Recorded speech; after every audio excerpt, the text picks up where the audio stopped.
Salute everybody. Welcome to Switching Lanes with Miss Parker. Miss Parker. First and foremost, happy Taco Tuesday again. Man, y'all know sisters come on tomorrow. So Wednesday flies by, we going into the weekend. So just know that Miss Parker said it first. Okay. Secondly, shout out to my girl, my moderator statements. She got this made for me, y'all, Miss Parker. And then I got riders on the back. It's everything, y'all. I don't know if y'all can see the riders on the back, but I got riders back there. Number one, thank you. And not only did she do that, guys, let me show you guys my earrings. Miss Parker. Miss Parker, Miss Parker. But the jersey is super cute. It's super comfy. I love it. I love it. And I got my, of course, I know I just couldn't. There's no way I could possibly put on some without the shoes to match. No way. Statements. How did you know? Did you ask me what my color was? And I was like, ain't nothing like your hometown of Kentucky blue and stuff. So I was like, I gotta pair it up. How she know I had these? How did statements? No. But I went and checked and I had it. And I was like super excited, like, oh, statements, thank you. And then my earring, when I seen the earrings in the package, it just deaded the whole thing. Like, this is my favorite two pieces that I added everything I got in my closet right now. No Michael Kors, no nothing right now can top this jersey and these Miss Parker earrings. You know what I'm saying? Thank you statements to you and your wife. I love you guys. Thank you so much. My favorite two pieces. Thank you. Thank you. Thank you. Thank you. Thank you. Thank you. Miss Parker, Miss Parker, Miss Parker. All right. I know, Alicia, right? Man, I like tears came to my eyes.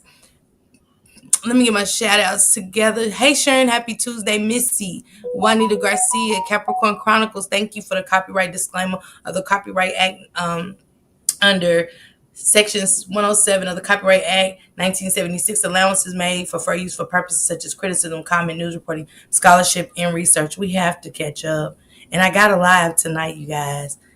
We're gonna talk about Nazaya. I gotta want to share some stuff with y'all that I found out today. I do. Thank you, Cap. Shelly, how you doing? Thank you, Shelly. Barbie sis, BX Queen, happy Tuesday, girl. What's going on, sister? Blessed and measured. Sonya, Betty, what it do, sisters? Time warp sis.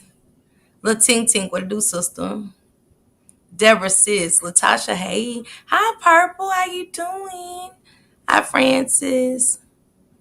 I know, Time Warp, right? It is, Latasha. It's everything. Hey, Miss Gemini 73, Pebbles, Real Vibe. Missy, thank you. I know. I love you. Hey, Shank Rock, Salula. Hi, Ronnie. You hear me, Ronnie? Got to. Got to. Hey, James Jones. Tisa Brooks. I'm good. Hey, India. Hi, TT sis. With the good affirmations for me in the morning. Alicia said, ooh, that's cute. Hey, Miss Parker. Hey. The Mommy and Me podcast. Hey. Eyes of Vibe. What's going on, sisters? Sherry Clark, what it do? Kenya. Hey, girl. Hey. What you been doing, Kenya? You been out the way. Charnette, what it do? Net Baby. Sit back, relax, enjoy the content. No BS. Okay. Hi, Waverly sis. And y'all check out Waverly when she drops things. She is my go-to person for resources and stuff like that for breast cancer, wigs, domestic violence, shelters, different things like that. If you need her to look up something, she definitely will. She's awesome at that. She wants to and stuff like she wants to do resources and stuff like that. Getaways for breast cancer. Patients and things like that. She drops all of that good information. So just check her name out in the chat if you need anything and she'll assist. Hey, Nikki, what it do? Hey, Nicole Neal sis. Hey, Tammy C. Goddess sis, what it do? Samad sis.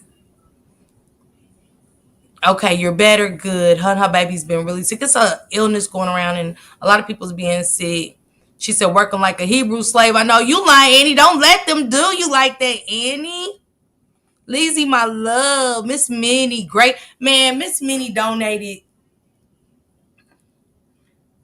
her living room was to the ceiling.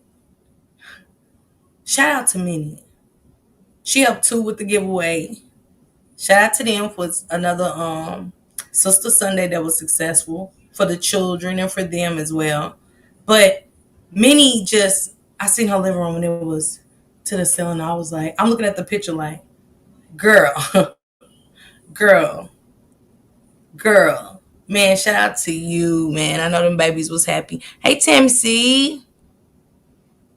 Hey, Carla. How you doing? Hey, TC. What it do, bruh? All right. Be careful being on that phone at work. Hey, Miss Coins. Hey, Nick Parker. Faithful One. Sunshine Love. How y'all doing? Happy Taco Tuesday. Hey, Natisha. About to get these 14 hours started. Whew, praying for your sister. Colton. What it do? Passion B. Hey, my love. Pebble Sis. Hey, Tammy, what it do? Tammy Copperin, what it do?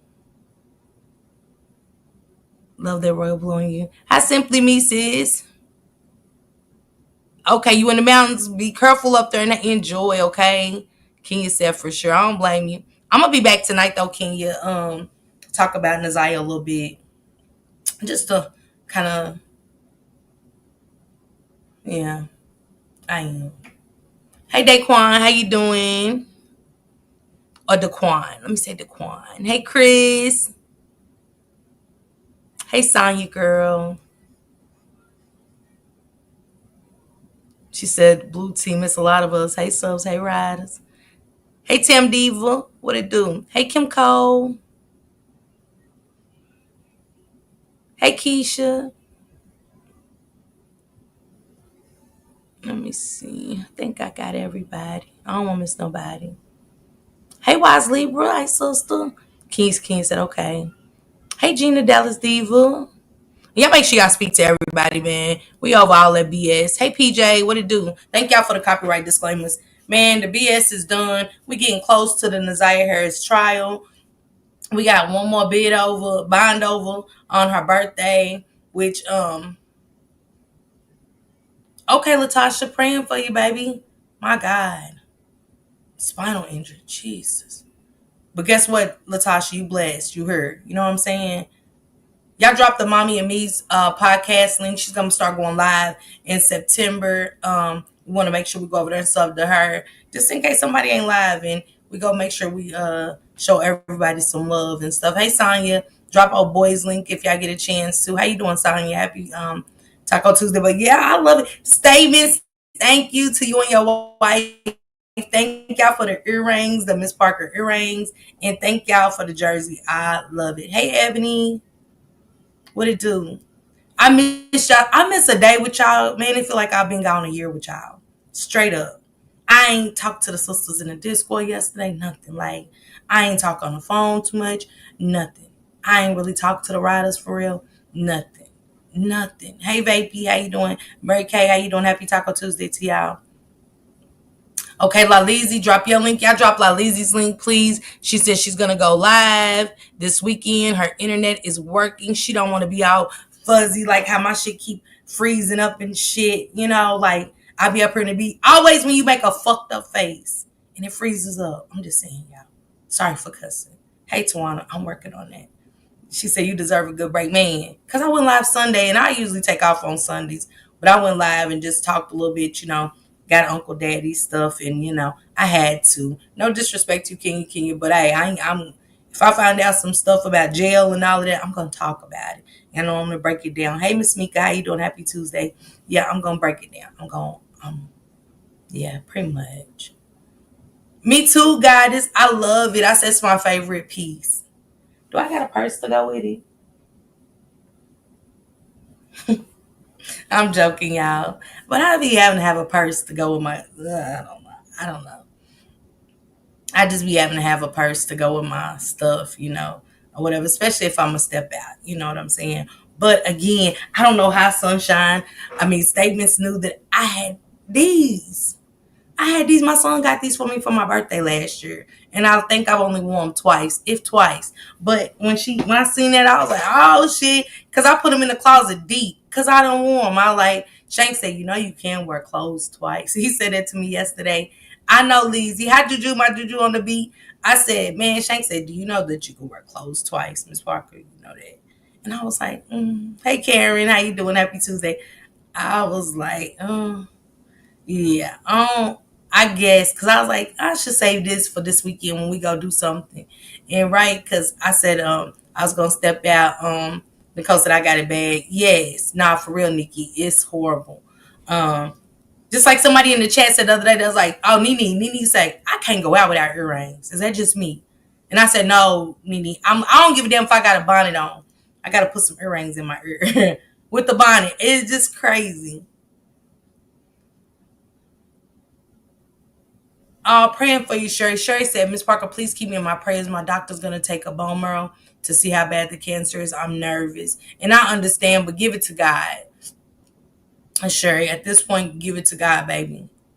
And keep the faith. Stay strong. Hey Annie, how you doing? Happy Tuesday. Yeah, stay strong throughout all of it. I need my earrings too, okay? Without a doubt, Nikki, I need them. So I felt Nene on that. And that's how I be. I be like, okay, the accessories are good. Are they really good? Is everything, hey honey, 5K, my boo. Is everything really, really good? You know, let me shut this door so we can get it started. Okay. Yeah, I'm ready to get it started, y'all, because it's been a while. Hey, mom dudes. How you doing? Happy Tuesday. But yeah, I miss you guys so much. Sorry for being absent yesterday, but y'all know I watch wrestling, right? Y'all know I'm a wrestling fanatic. I asked Shank Rock, I said, if I give me some tickets, are you gonna go with me? He said no. I said, don't worry about it. I can, if you can just drop me off the next time they come to North Carolina, I'm gonna go by myself and I'm gonna enjoy myself. Hey Takia, I'm gonna go and have a drink and enjoy myself because I gotta see Roman Reigns. And so last night at the end of the show, here comes my Samoan goddess out of nowhere. My Samoan goddess. Man, honey 5K, you heard me? With my Miss Parker on it, my Miss Parker earrings, it's everything, honey 5K. Um, my Samoan goddess came out and just, man, Superman punched and girl, it was everything. Like I said, now he said no. Yeah, he straight up said no. Yeah, it was just, but it was everything. But I'm okay. Wrestling was good. Kern. Now, we not about to fight over Roman, okay? But yes, Roman everything. It's my Samoan goddess right there. You know what I'm saying? It was everything. Wrestling was everything. They gave me the Monday that I took out for. You know what I'm saying? Hey, Leisure. Queen Ray's what it do. And I'm going out this weekend. I'm gonna go do something fun. Yeah, I've been in the house too long. I'm going out. I got a live set up. For the week, I got some live set up. I want to talk about a couple things I've been wanting to talk about. Move away from some stuff and get into some stuff that's coming out. I'm into politics, guys. To the point, how you doing? I'm into politics. I like everything. I watch everything. The Discovery Channel, everything. I'm just that type. I look at animals, the new animals. Alicia said, I wonder where you were. Yeah, Randy too. Yeah, Jay and Jimmy too. Jimmy Gray have a baby. Jimmy Gray have, they made the announcement last night, guys. They pregnant, which I'm happy for anybody that's celebrating life and stuff or whatever. But yeah, it was a good show last night. But again, y'all, I'm a wrestling lover and stuff. I wish they would come around my birthday. You know what I'm saying, around Christmas, and that would be epic. And you know what I'm saying, to go to a show around my birthday. But I know they never do. Yeah, Capricorn, I be into all of that. You know what I'm saying? Yeah, I'm gonna talk about that too. Honey 5K. I've been having it in my phone. I got so much. I got. Hey Aisha, sis, how you doing? Happy Taco Tuesday, sissy. Nice seeing you. Hey, Angel One. Hey, Drea sis. Hey, Tanya J. All right, Tanya J. But yeah, I do got a clip of that, and then I got like a couple of more stories yesterday and stuff. Shank Rock actually covered one that I had got about. Let me talk about that really quick. Let me find Sissy's thread. There it go. Got more pictures of Jarvis and his uh drug dealing cartel daddy, allegedly. Hey, Catherine Ross, how you doing? Hey, Wanda, I'm feeling good. How you doing? Happy Taco Tuesday to y'all. The mom that said her baby was kidnapped. I got a lot of issues with that. Because for one,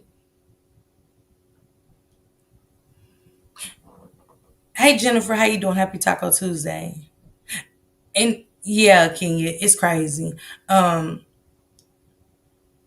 gonna tell you why it's crazy, Kenya. Kenya, hear me out, and this is for all y'all. Okay, it's not just that the baby's missing. It's that we're at a time in this decade and this generation how women love a man more than their own children. How our insecurities and confidence is so low that we're scared to be alone. Because I told y'all it was like that for me. Y'all know I'm gonna tell you straight up.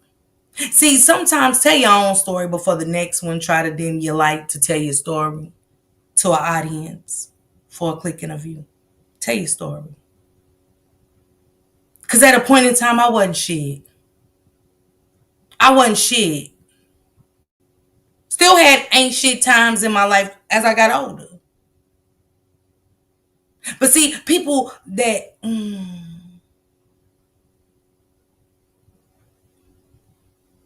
they want you to feel how you ain't shit to them, and they want to dim your light. They want to dim your light. They want people to go along with dimming your light. You know what I'm saying? If I make them, you know what I'm saying, keep shattering the glass, her light will be dimmed. I think the fuck not. Hey, Trill Pill, how you doing? Y'all drop Trill Pill's channel too. Okay, Tawana. But it's crazy in life how and I'm going to include myself because I always include myself because it's the truth. It is Mom Dukes. Hey, Blue Ash, how you doing? Happy Taco Tuesday. To you too, Jennifer. Our confidence is low. Our insecurities are shattered. But I can't, at this age, I got to go back and look at my life. I can't blame the man. I got to blame myself. Because that's what we put in our heads. You get what I'm saying?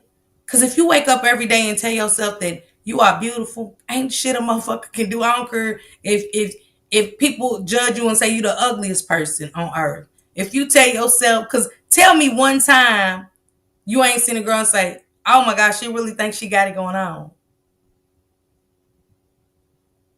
But who are we to tell her she don't? Ain't that the same thing? I'm just being honest. Ain't that the same shit? When you see somebody and you be like, bitch, I know she don't. I know. I just know she don't think she got the fuck going on. I'm guilty. But that's the same thing as that no good ass man in your life telling you that you don't got it going on. Correct? Ain't it? So we already got that formed. You can wake up on your best day, hair done, and you just don't feel like yourself. Why? Because we telling ourselves that, hey, Candy sis, hey, fine, happy Tuesday. When your hair ain't the way you want it to be, on a regular day, no lashes or nothing, don't you feel like I ain't pretty? You ever went out with your homegirls and shit and they just dressed to the part and you don't think you pretty? You don't got that confidence in you?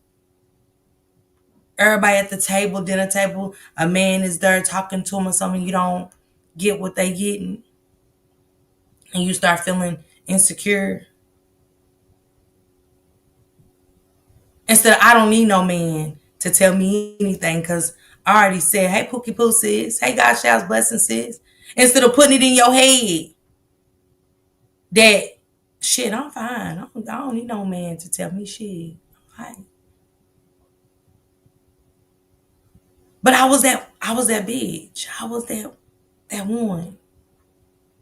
Insecure, needing a man. Never wanted to be lonely. Ever. Don't know what it's like to be lonely because I never gave myself time. Hey, Davita. Hey, sis. I never gave myself time to heal, to make it alone in the world.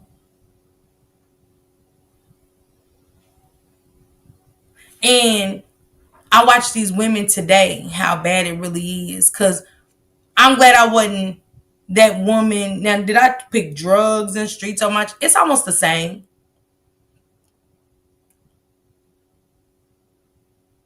But these women are choosing men over the love of their child. You got a black eye from that man that you stay with. That's why you deleted them cameras. From Shank Rock's video, he said they deleted the cameras. It is Honey 5K. That's why I'm glad that Passion B them decided to talk about, can we talk about being single and celibate? Jennifer, you have to, because guess what? Somebody gonna try to beat you to the punch about your own story.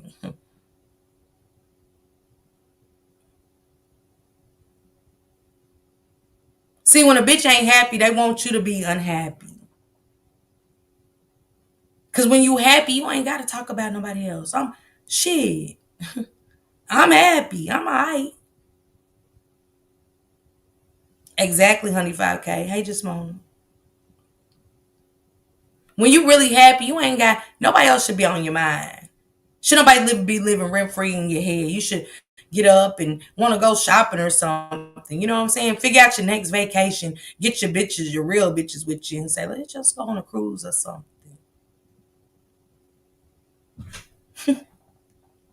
You hear me? Nothing more, nothing less. A real person forget you even existed when they start being happy. You hear me? When they start being happy. And if you're in a relationship, you definitely ain't got time to be worrying about anything else, right? Nothing. I know. Yeah, I know. Back to this bitch right here. My bad. This lady. Can't even call them women. Even me, when I was going through it, you couldn't even call me a woman. Cause my priorities was fucked up. My life was fucked up. My everything about me was fucked up. Still is in a sense. I'll own that.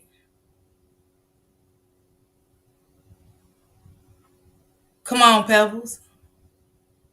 Tell me, say I love me some me with your uh,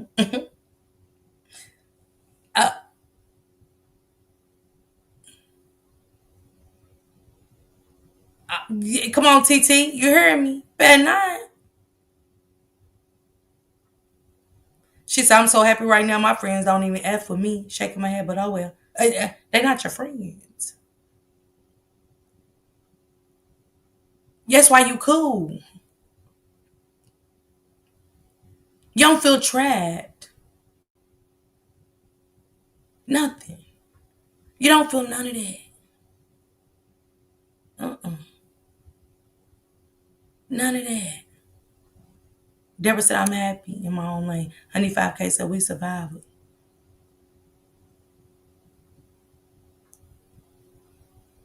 Okay, Latasha Campbell, I know that's right.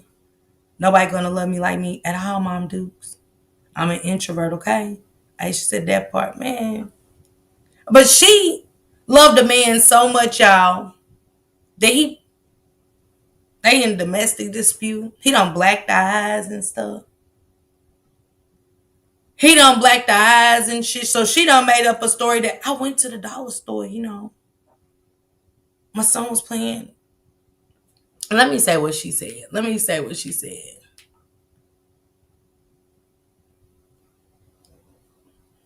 Yeah, let's read what she said. Officials have not ruled out foul play in the disappearance of 7-month-old baby after his mother said he was kidnapped outside a store in California. According to a release from the San Bernardino County Sheriff's Department on August 14th, before 8 local time, Rebecca Harrell said her infant was kidnapped outside a retail store on, I can't say that, Boulevard, whatever, 10 miles of East San Bernardino. She told police she was standing outside the car changing her son Emmanuel Harlow's diaper when a man assaulted her and knocked her unconscious. When she regained consciousness, her son was gone. Why not give these babies to somebody? Why not give these babies to somebody? Hey, Miss 526. TT, that's what I said. I'm glad you said it. Sis said, ain't no way. I think they didn't want to care for that disabled baby no more. They gave up on that. Give them to somebody. There is somebody that would have loved him. Okay, Pookie says. They said he has shaken baby syndrome. I believe he got this. Okay, Candy. Hey, Levite. That's what it was. Police said they interviewed multiple people, including both of Emmanuel's parents, Jake and Rebecca. Jake ain't shit. We ain't talking about Jake from State Farm neither. This Jake ain't shit. That's what I said simply me. Where was the cameras? Where was the cameras? Why nobody seen nothing? Like, all the police would have had to do was go and get the cameras. They didn't want them leisure. They didn't want him.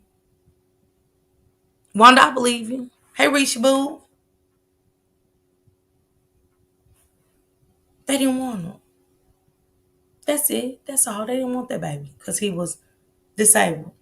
It said, during the interviews, Rebecca was confronted with inconsistencies in her initial statement and declined to continue with the interview. This is what's getting on my nerves. Hey, something sweet, sis. Happy Tuesday.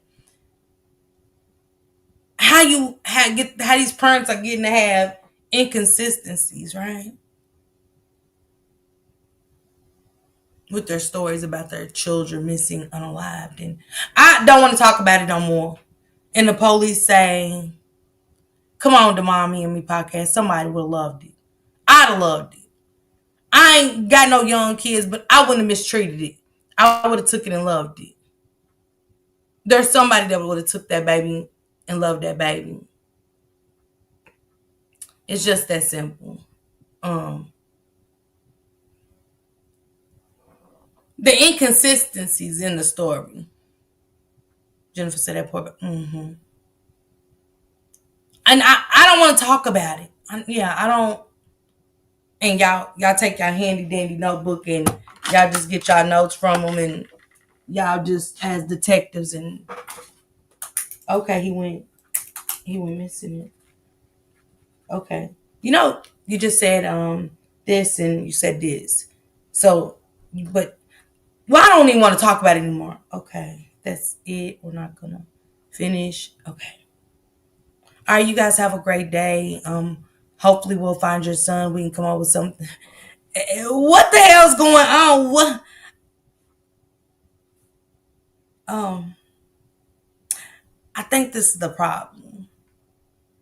I really think that this is the problem of why we're not getting justice for the children, answers for these children. And that is true, Miss 52. I agree. It's not easy raising a disabled child. Not for everybody. Some people can do it with ease, but not everybody. And the mommy, that's what I thought. Just like the lady, don't forget the lady when they found London Thomas. And ma'am, can we ask you a couple questions about this van that we found with London Thomas? I ain't got nothing to say to y'all. I don't know nothing about no van or nothing. All right, you have a great day, okay? Thank you so much. Door slams. The end. What? Oh, okay. All right. You don't know about the van in your driveway that has a dead child in it. And hey, Yolanda, this is it. Okay. Yeah. This is where we at. They lawyered up real quick and stopped talking. Oh, they got lawyers, goddess? Okay. Yes. Yeah. Tammy, you said the cops. I'm glad you said that because let me stop you right there, Tammy, on the one. I stick with the community. Let's take the cops out. I'm gonna tell y'all why. I'm gonna move away from her for a second and tell you why the cops. Nah, I don't trust anybody right now with how things are going. Let me tell you about this story. See, it's so much going on. I can't keep up. I cannot keep up with everything. Let me tell y'all how much the cops helped this lady in her domestic violence situation. On August 4th, 2025, this year, just a couple weeks ago, sheriffs say deputies responded to a home on Grandview Crossing in Summerville, South Carolina. Upon arrival, they found the woman with a gunshot wound. She was pronounced deceased at the scene. The victim was identified as 38-year-old Angel Capers. In the weeks leading up to her death, Capers repeatedly, y'all heard me say repeatedly, see, pay attention to the words, repeatedly informed law enforcement and court officials that she feared for her life after her former partner threatened her and her children. The suspect, 40-year-old Jeremy Hewlett, had violated an order of protection that Angel Capers obtained multiple times before he allegedly broke into her home and shot her to death. Hewlett and Capers were spouses who were living in the same home on Grandview, according to the motion for an emergency hearing that Capers filed June 27th in Berkeley County Family Court. Hewlett started acting different toward a teen this spring, Capers wrote in the filing. He allegedly offered her $200 toward a down payment for a car if she took pictures of her breasts and sent them to him on June 25th. Documents show Hewlett then told the child, "This stays between us," is what he told the child. Hewlett later told Capers a demon jumped in his body, causing him to attack the child.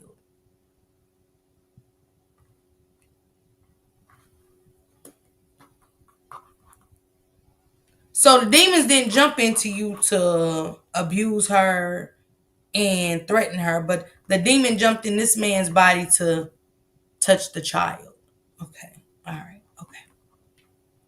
Capers took her children to a hotel, and when they returned, Hewlett allegedly got mad because the woman did not sleep in a bed with him and refused to be intimate with him. "We don't feel safe around him," is what she said. She didn't want to do anything with him. You're sleeping with the child, sir.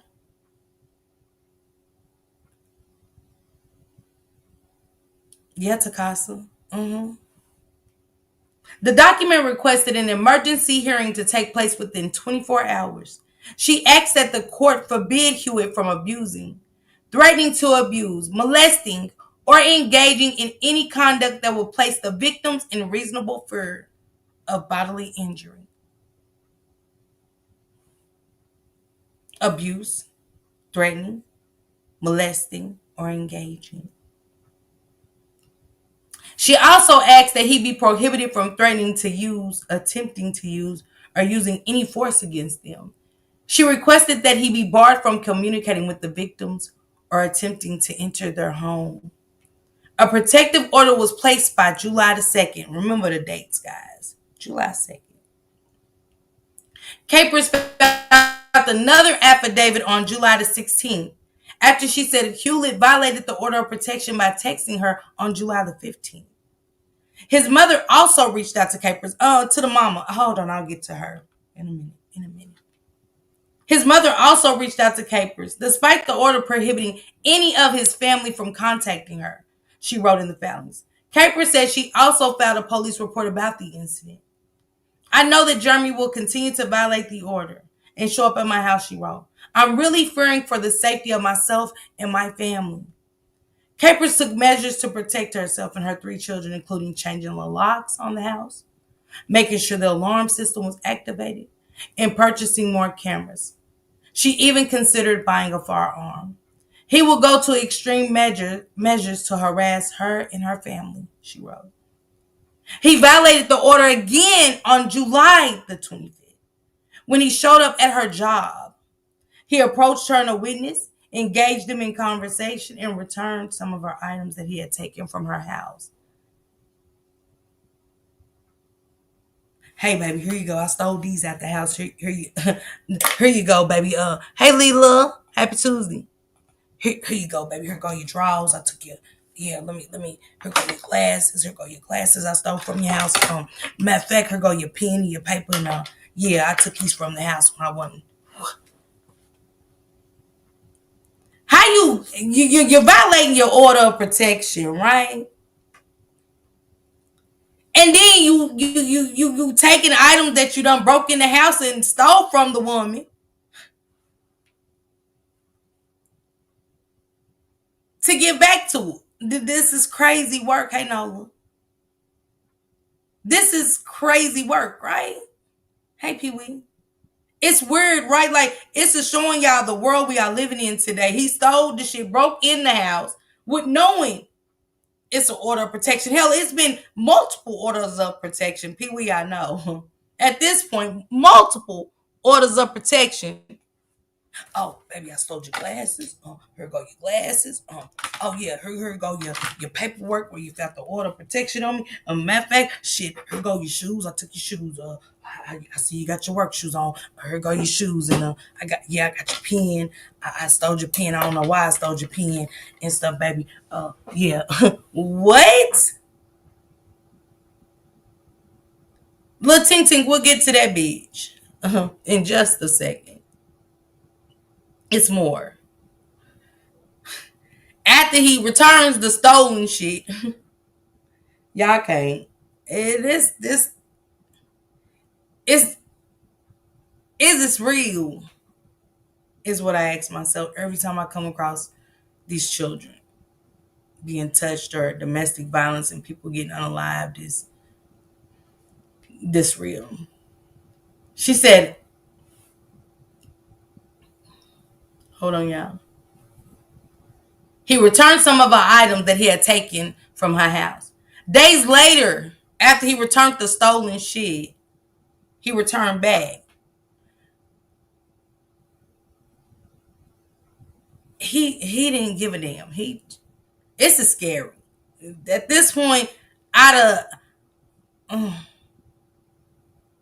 prayers for her and her family. On August 14th, she said days later he returned to her job. Remember, that was July 25th when he bought her stolen items back.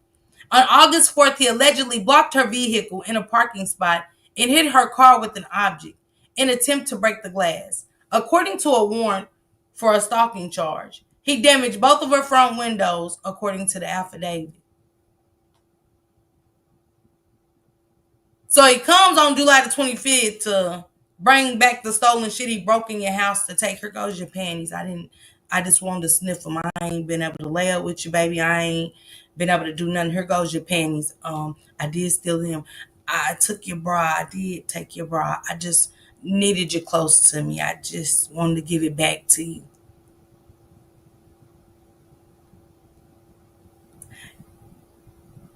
He then walked. She said, he broke the glass. He damaged both her front windows. The one clarified at this point, Capers had filed multiple reports against Hewlett.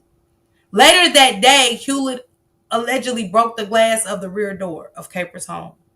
He then walked upstairs and shot the victim multiple times, according to the arrest warrant, charging him with murder. Camera footage captured him leaving the residence immediately after the murder. Hewlett was arrested and charged with murder. He was also charged with stalking. Y'all don't say. I mean, you don't say that he was charged with stalking. You don't say. All right, y'all okay up there like in South Carolina? Is he had to take a life to get charged with it? Come on, Takasa. He didn't get charged with stalking when the girl made all the multiple paperwork against him. You know what I'm saying? Where he bringing her stolen drawers. She gotta have broken car windows. Like she gotta buy. This woman came out of her pocket losing money by going down filing charges on his nothing ass. To the mama. Her death lands on your hands too, ma'am. Not just your son. You knew exactly for the mother, for this woman to have to get it to where I don't want contact from the family. Because y'all knew what type of man this was. Y'all knew he was touching her children, putting hands on her, and so much more. And for y'all to call her to get her back because he was a burden on you. Yeah. He was a burden on the mother. Mm-hmm. She didn't want to deal with the craziness. Now, hey, Sugar, I know. Uh-huh. Oh, Sugar, yeah, I know. You know, Jeremy gets upset a lot. I know, Sugar. Mm-hmm. Yep, I think y'all should work it out, baby. Mm-hmm. Yeah. Now I ain't calling to tell you it's okay for what Jeremy doing. I just, yeah, I just want y'all work. I can only imagine how that phone call went with the mother of this sick fuck. Every time simply mean we're burying the people. We're burying the people. Somebody exactly. Yeah, he did, Kenya. He definitely touched on her other children. She got it away from all the children. She said he could not be in contact with any of her children. None of the victims is what it said. Victims. Now they want to charge him. Hold on. Let me finish reading. I want to finish reading it.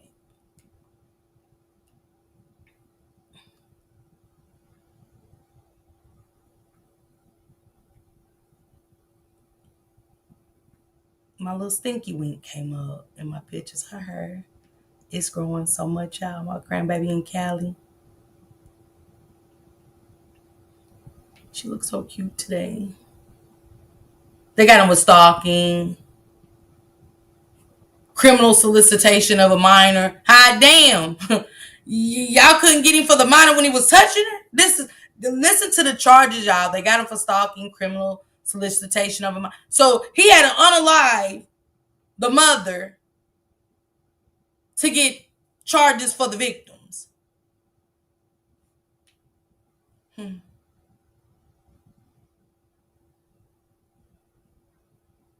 It's crazy work.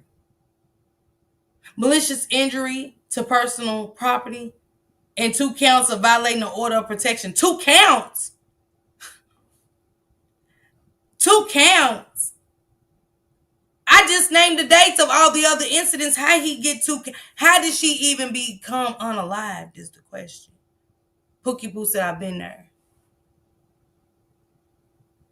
Kill switch, which story? This tragic, they're going to say, on August 5th, Hewlett had a bond hearing, but a magistrate judge cannot set bail on a murder charge. He remains in jail. This tragic incident is a grave reminder of how dangerous domestic violence can be Sheriff Lewis said, no, no, no, no, no, no, no, no, no, no, no, Sheriff Lewis. No, no, no, no, no, no, no, no. And I ain't saying it ain't a reminder of how dangerous domestic violence can be. No, she should have been protected. That's what the protection is. It's called a protection order. Meaning that, which story though, Kill Switch? Because this is in South Carolina. I don't know if you behind or in this one. Because he's in jail.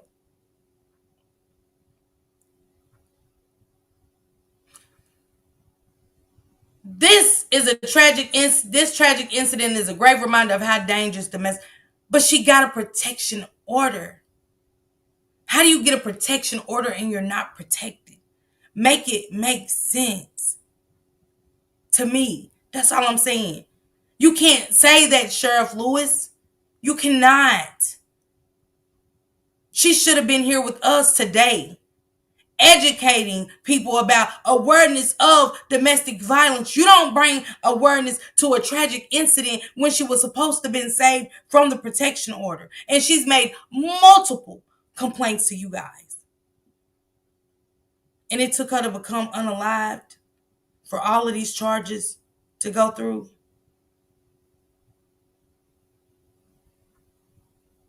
Right, Pee Wee? Somebody said they didn't help. They didn't help at all. This is crazy. Oh, Giovanni. Okay, KK. Okay, KK. I'm about to read it. I'm about to do a kill switch. I had to talk about some other new stuff before I got to him. Okay. Now I know what you're talking about. That's what they say. My bad. No, you good.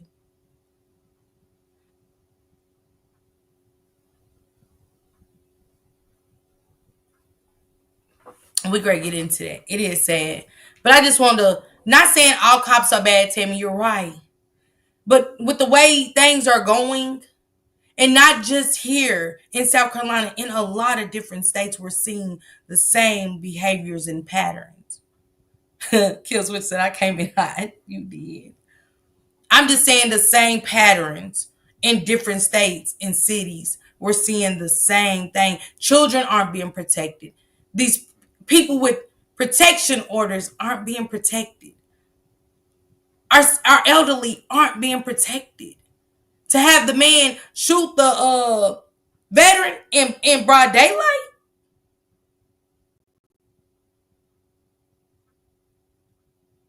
Now, Tammy, he's cool. He told me. He thought that he just looked at the title, Tammy.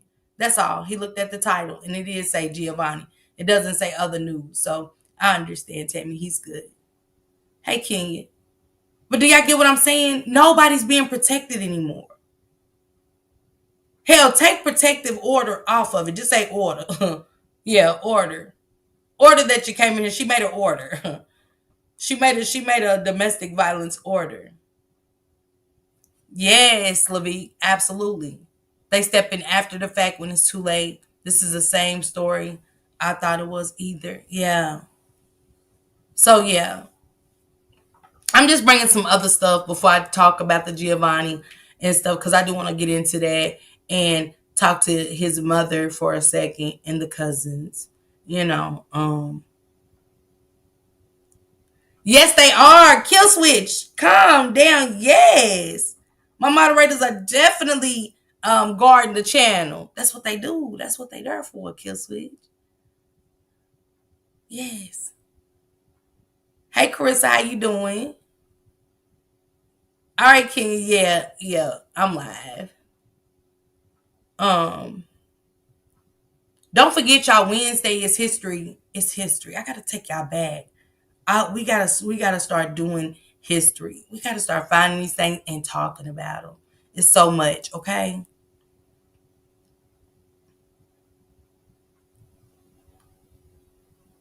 Tell me what y'all think about this. I'm just kicking off my news, you guys. For those coming in, I am gonna get to Giovanni. You know what I'm saying? But I am gonna talk about some news clips first because it's some stuff I needed to catch up on from yesterday, so I won't get so behind. So kill switch, I get the misunderstanding, you guys. A lot of people's like, okay, she's talking about Giovanni. Did you see? Woo woo. You know what I'm saying? Um, Latasha said it's sickening. It happened to me. They don't do stuff. She said they modding today. Yes, Lord. Yeah, hey Queen Butterfly, happy Tuesday. So I get it. Imagine, when you get in a relationship, and you guys tell me this. It is hard in a sense to deal with other people's children. It is. It's hard. It's not an easy thing. Because you really don't know the background that those children have came from. Did they come from respect your elders, type of thing? Did they come from a clean background? I'm clean. Are they clean and stuff? And I'm witness to that. It's not a good feeling. It's not a good feeling. It's not. Because you might think, it's a lot to a relationship. Hey, Travel Levi, especially when they do have children. And you try to make it work. Hey, Statement sis, thank you for the jersey and the Miss Parker earrings. Thank you, sis. I love, love, love it. I love it. It's my favorite pieces. Just to know that. Tell your wife I said thank you. I love you guys so much. Hey, Trisha. Happy Tuesday. What did Sis Belinda say? I missed it.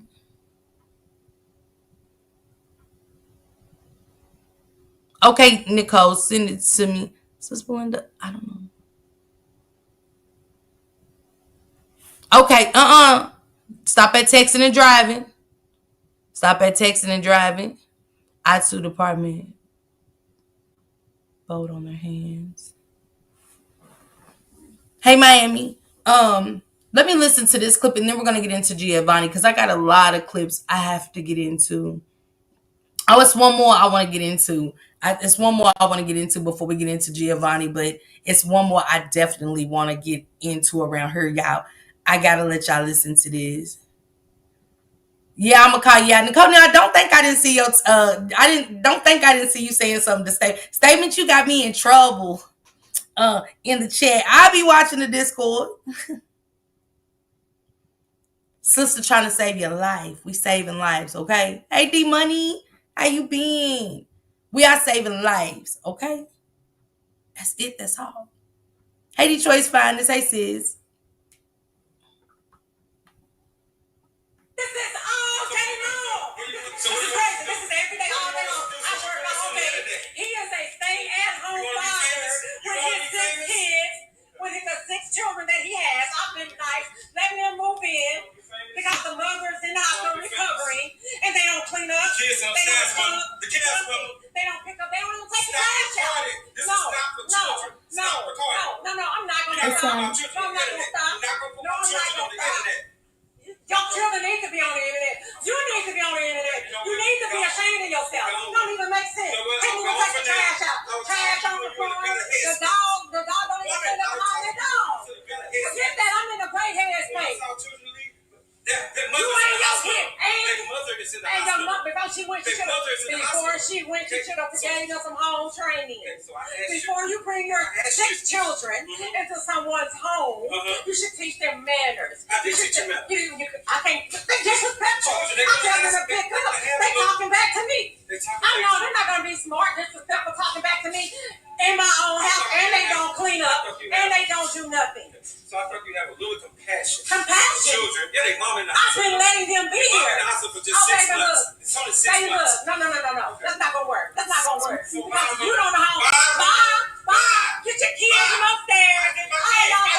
Bob, get your kids. Get your kids, sir. Take them demon seeds with you. Whew. Her house was beautiful, y'all. When I say it was shit everywhere, how do y'all feel about that? I don't know these people, Leisure. Who asked me? Who is that? If I knew, I'd have on the show.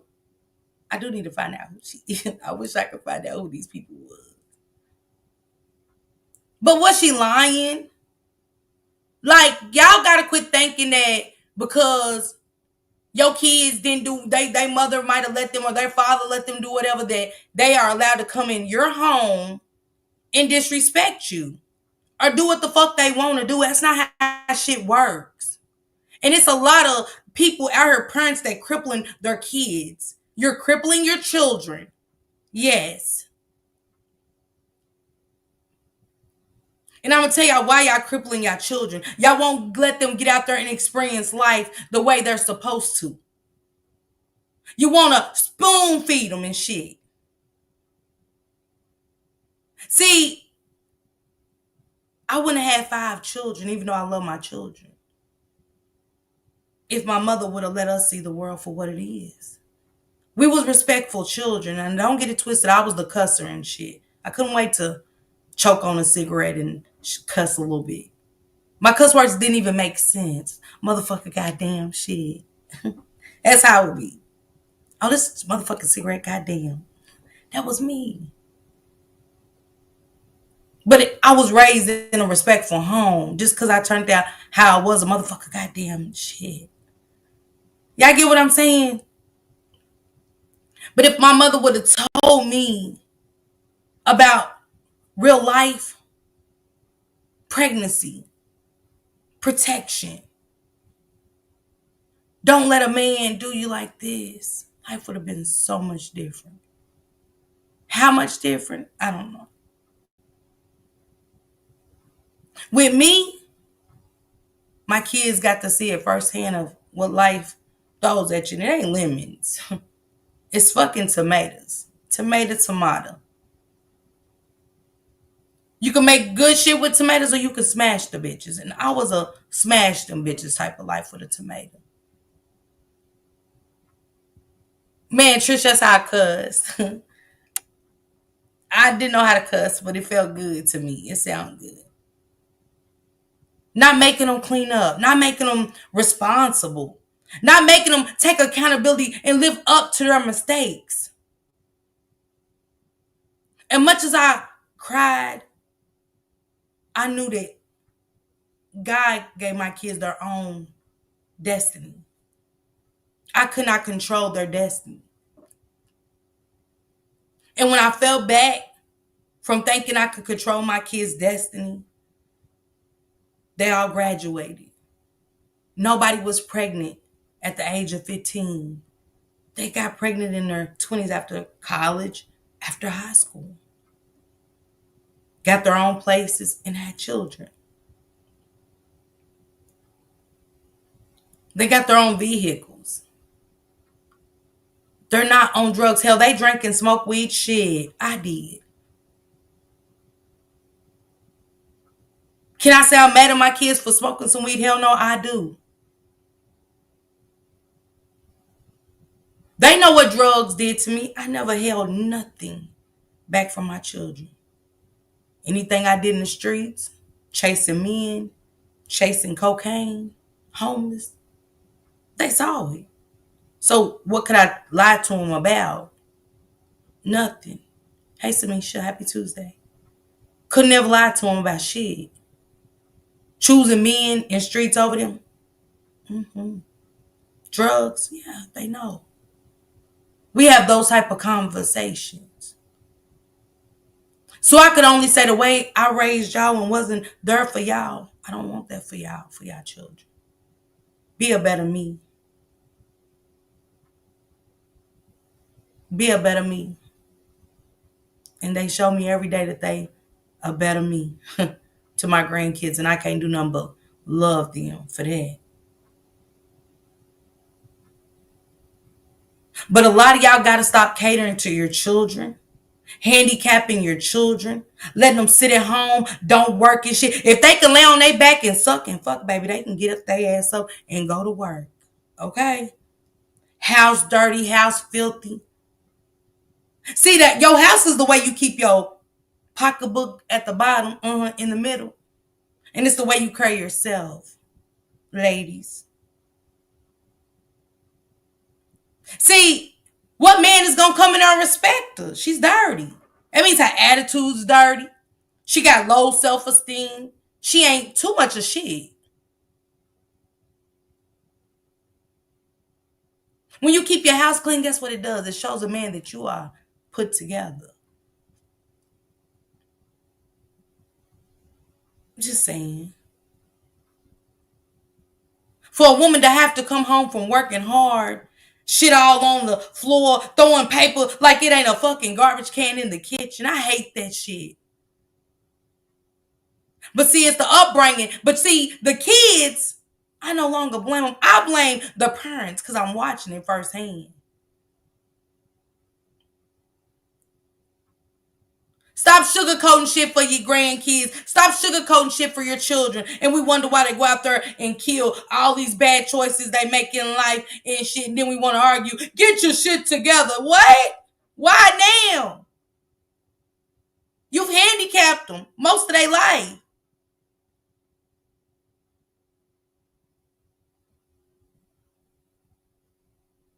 My mother handicapped me most of my life. So when I got pregnant, guess what I did? She got another baby. And I was like, another one.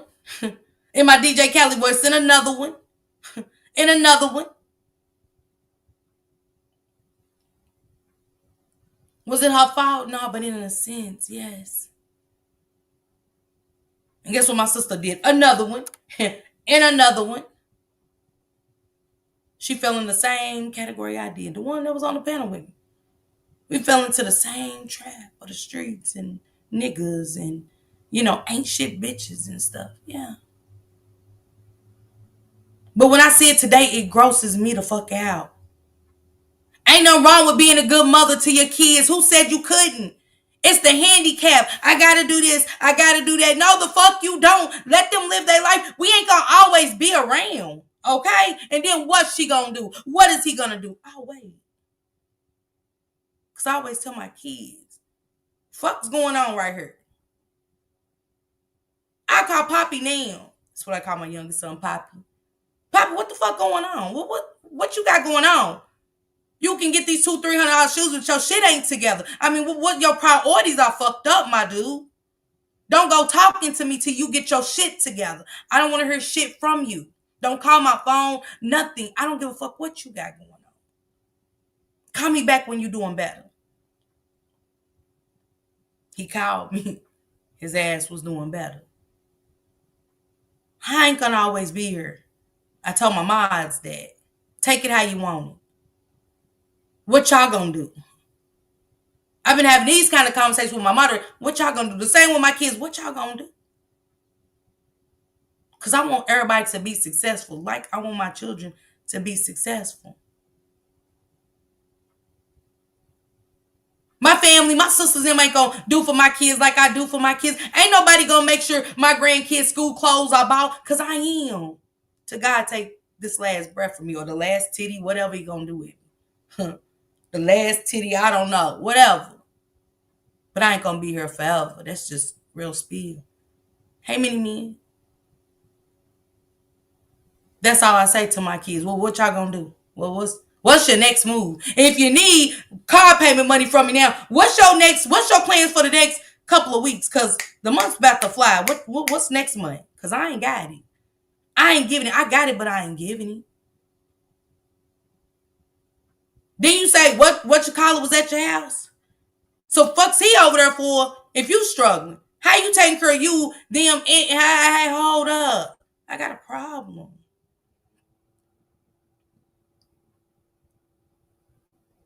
That's how I talk to my kids.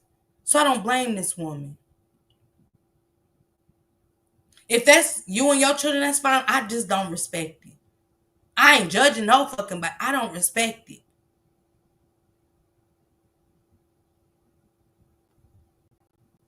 Now when my kids are ready to talk, I talk to them. I'll let catering to them. No, ma'am. Life got to cater to my children the way life had to cater to me.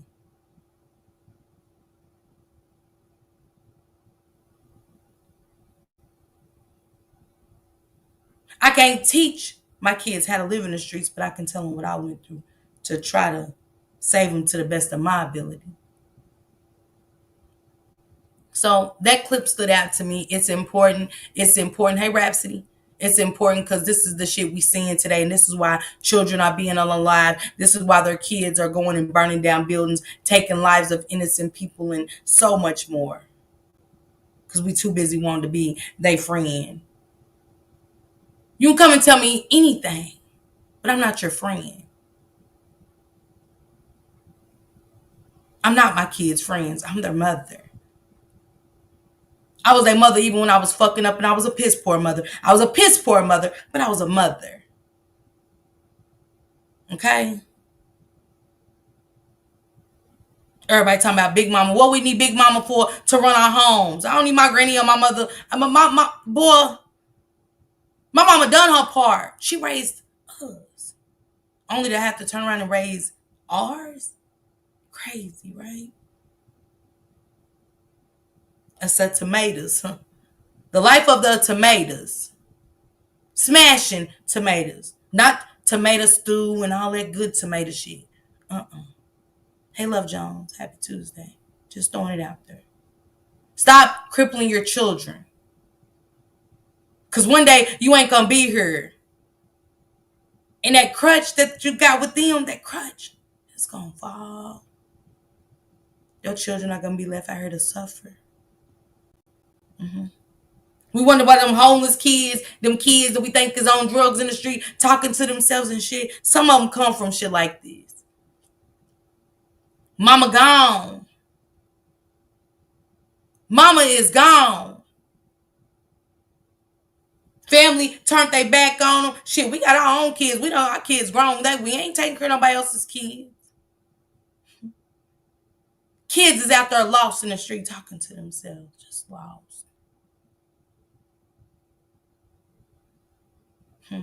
But hey, Keisha, don't mind me, y'all. I'm just blabbering.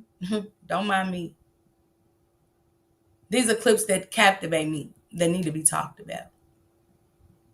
This is one more I want to share before we get into Giovanni. Imagine growing up and you think you buried your uncle, but you really buried your daddy. Only for your daddy that you thought was your daddy to tell you, nah, you didn't bury your uncle, you buried your daddy. Oh, well, SP sent me that story. Just saying. Let's listen to it. And he's not even your son. Howard is my dad. My mom would never. What you say? What? My mom would never. Why are you recording? Because this is just too much. Like, my mom would never. No. I guess you didn't know your mom very well then. Because So he's not my brother. What?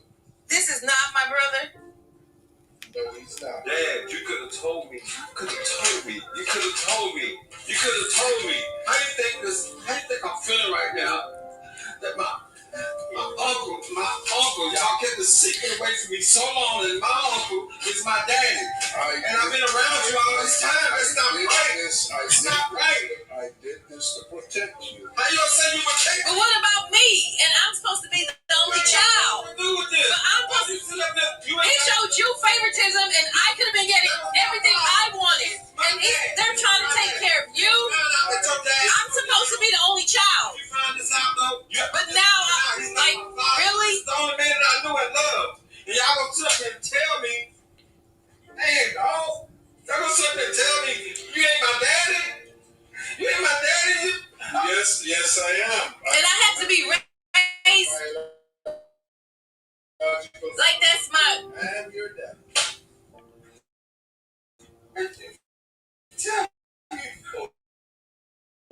Oh my gosh! I just can't believe. Oh my gosh! I just can't believe this. No, This is just too much. It's between the family. This is just too much for me. I can't. I have to find out. I can't. You should have said something, Dad. You should have. That is not right. That's not right. I didn't know. So I'm looking like a bastard child or something. This is not right. No, you're not I'm looking like a bastard child in here. So the mother slept with the brothers. And the uncle loved him. But the father that the mother was married to still raised him as his own.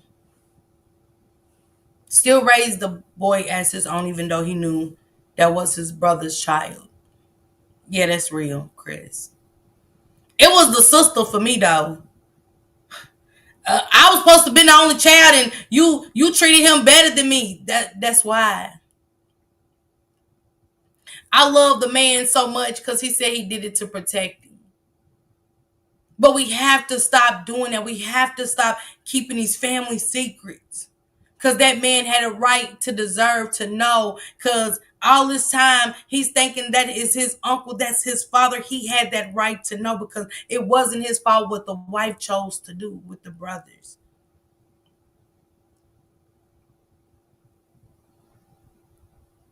Now, to the sister, at a time like that, you were so selfish and insensitive. It was so selfish of you and insensitive. To want to be the only child is not the time. That's a conversation for your mother and your father, not for him. Not for him. Because he's been lied to all of his life. Hey, Milky Way, happy Tuesday. He's been lied to, not you. So now he will never know anything because the person that is really his father, he's buried. All the secrets are buried.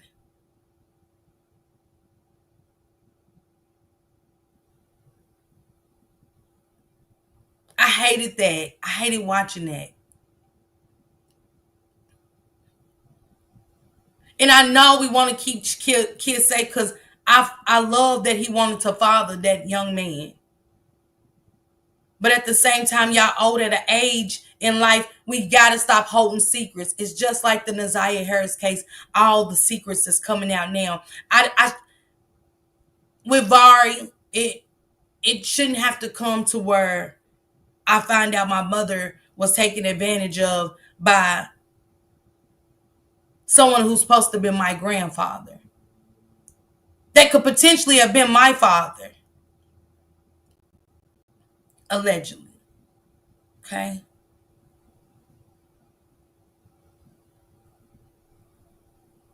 But Davita, who'd have known? Who'd have known what his brother said and his mother said to the brother? He could have spoken up. He should have. I agree. But see, that's some old ways, them old black ways. They go back way then. You come around him, I kill you. Shit like that, Davita, we just don't know. All the uncle secrets are gone.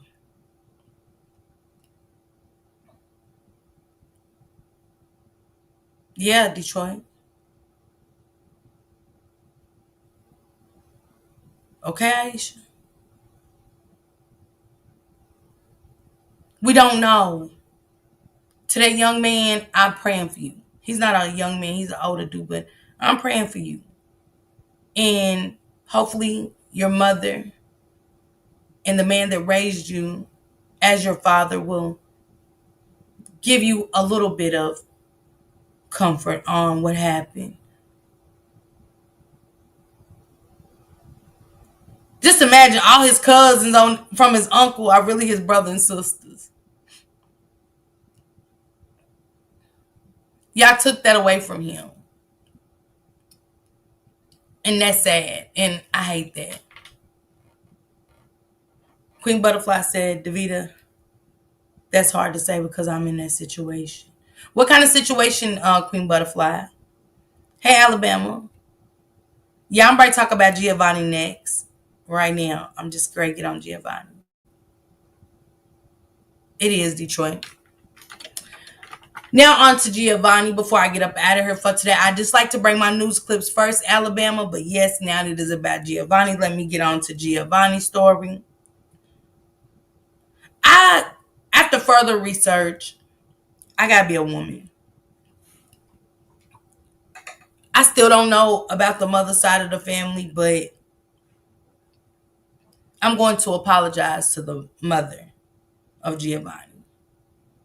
Not so much of the cousins and stuff, because if my son dies, I don't need my family being, because I don't know who could help me tie the pieces of the puzzle together. So all that being smart and y'all post and stuff, but oh yeah, but if it's up and stuck, it's up and stuck. So I'm gonna bring the up and stuck attitude for me with my commentary. And we don't need nobody talking about nothing. We're gonna talk about it. It's news. Anything on the news is worldwide. It's up for discussion. Okay. Let's put that there. So I was told it was a video. I haven't found it, so I'm not gonna say it's true. But allegedly, I heard that it was a video about the mother, and everybody saw the cousins, the family. But again, it's alleged because I've yet to see the video. If I can get that video, I'll play it. But one of Giovanni's cousins on the white side allegedly said that they met the cousins. All of them did. I don't know. But who's lying versus who's telling the truth to the mother of Giovanni? I did a little bit more research. I'm gonna say sorry for the loss of your child. This is a horrible situation. But I can't take away from who's lying and who's telling the truth until all the answers come out. Will there ever be any truth to what happened to Giovanni? I don't know. And let me see. He is in his 30s. Wait a minute. He is in his 30s, and my mom has never told him. Shut your mouth. Praying for your family, Queen Butterfly. That's a tough one. Um,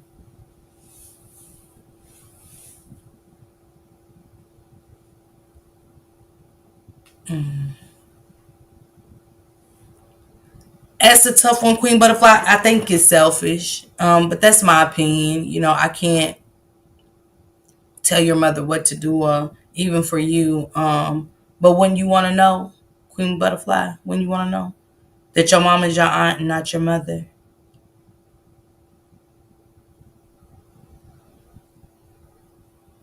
But back to Giovanni. So praying to the mother. If I was too harsh, I apologize. But when I heard about these kids missing and the story just doesn't add up, it doesn't add up. It's just that simple. If anyone brings it up, she's Jesus, Queen Butterfly. I want to get to this new updated video, the new details of it. Thank you, Leisure. Thank you. I want to get to it.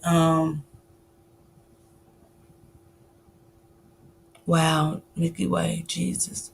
Let's get to these new updated details. About smoking weed.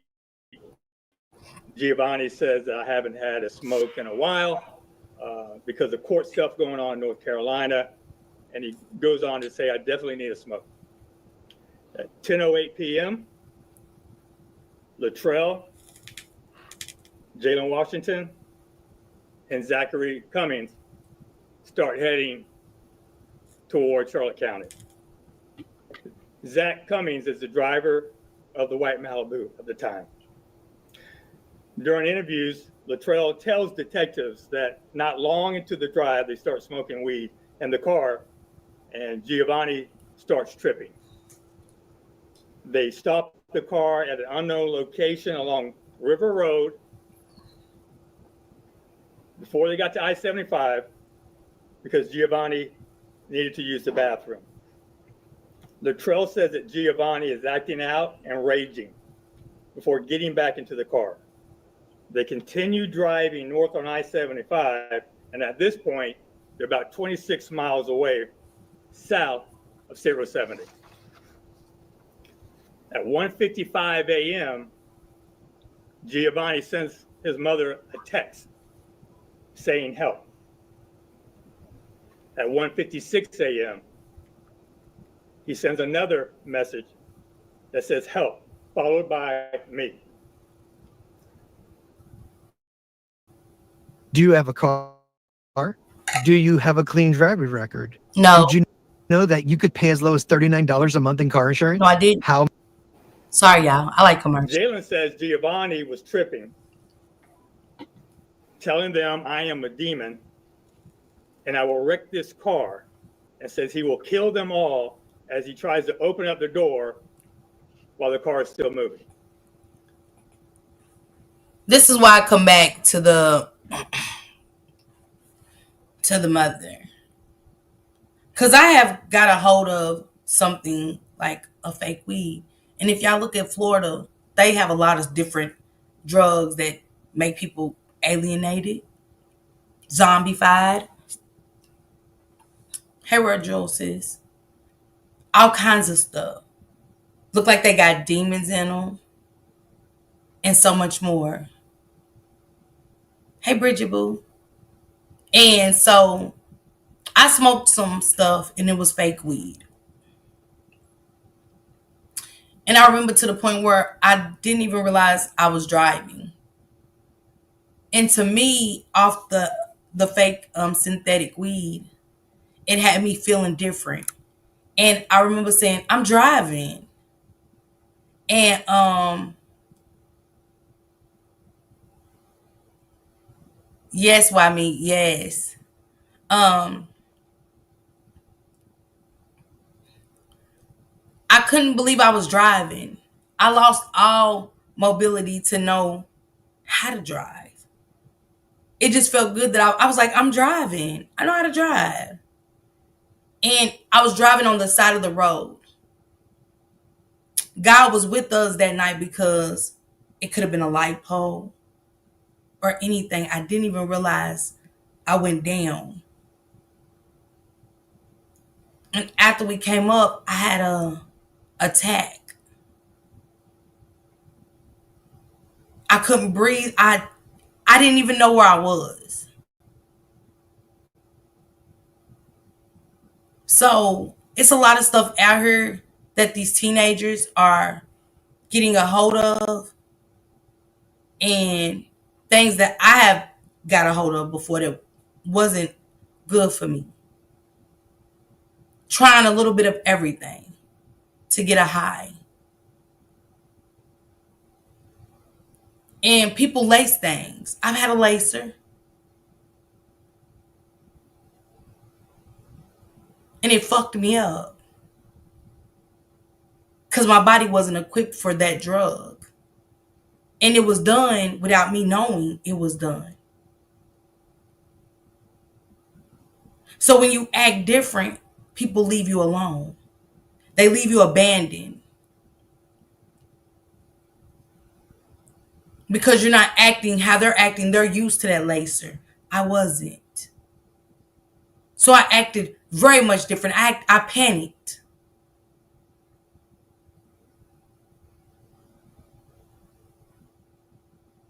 And this could be the case where he panicked.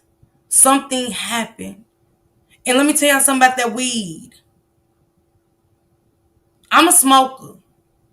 But that new shit, Star Wars, Dark Vader, Obi-Wan, Kenobi, that shit, yeah. You see Star Wars. Galactic galaxies, hell yeah, I was up in the moon and stars and some more shit. And sometimes it makes me different. When you bust out laughing and shit for no reason. You the only one in the room smoking your weed, chiefing that shit back, and you just bust out laughing. That's an effect. Everybody's different with the weed. Some people can just keep chiefing that shit, but I have different effects with weed. Yeah, Queen Butterfly. King Thrasher, sometimes it be weed. I've been to the distillery getting it straight off the shelf. We got distilleries all down through here. I look like motherfucker. I look like what's his name? In Friday in the chicken coop. Mm-hmm. Yeah, I'm like, don't nobody sell Reggie no more. I need some Reggie. Hey, Agnes, baby. Hey, sis. So he said, ain't no tree making you run full speed into the. But what was they smoking, Kill Switch? What did they really have? Look, Royal Jill said, I had some of that potpourri before. Man. And that's what it was, potpourri. And they spray some shit. Some people spray some shit. Some poison. Yeah. I was chickened out, just like Gretchen, just like my girl. Yeah, just like my girl Gretchen. No offense, okay? Fucked up. We don't know what they smoked with him. The mother did say she's sending out for an extra autopsy. Because you can't say, my son just ran into some water. He got so spooked that he just ran into some water. Miss Dimples, don't drop out of the clouds and just speak to Gretchen, okay? Is Miss Dimples okay? But I guess she's got her own set of fans. She said, "Thank you, Miss Dimples. Don't for me not to get jealous, girl. I'm not hating or jealous, baby. Could never. Not disrespect you, Gretchen, but just saying. This is why I don't be." She told me to put her back where I got her from. Then, if I'm gonna be like that, I ain't son Gretchen today. But yeah, let's get into it and see what else they said. Cause I'm just saying what you know. I, This happens while they're in Manatee County, close to State Road 70. Zachary, the driver, pulls the car over onto the side of the road on the shoulder, the northbound I-75 on the east shoulder of State Road 70. Jalen and Zach are in the front seats, and they hear that Giovanni has a knife. And we know that he always carried a knife. He had two knives. He had a folding pocket knife, and he had a blade, but this knife was still in the sheath, never took it out. They said that Giovanni gets out of the car and begins running southbound in the southbound lanes of I-75. They see him in the middle of the northbound lanes and almost get hit by a truck. This is the last time they see him. He left behind his backpack and cell phone, so they took that and placed it onto the side of State Road or I-75. could Giovanni got scared with the attack that she said I'm jealous because my hair ain't got done and she just got a updo on her mohawk. Girl, Gretchen is tripping on me today. I don't have time. I really don't, Gretchen. Okay, let me run my show and we'll talk. I hate Chick Simple Lady, but could it been where it was something in the weed? Was it even a blunt? Was it even weed? And it had him tripped out. Cause shit like that happens. This is nothing new that shit like this doesn't happen. He looked like he was running from someone. And I wondered, did anybody come out on the highway and say anything? Kill Switch, has anybody said they seen him running and stuff? Because that is dangerous on a highway. Y'all know how fast they going and you are tripped up. And for him not to get hit or nothing, like, And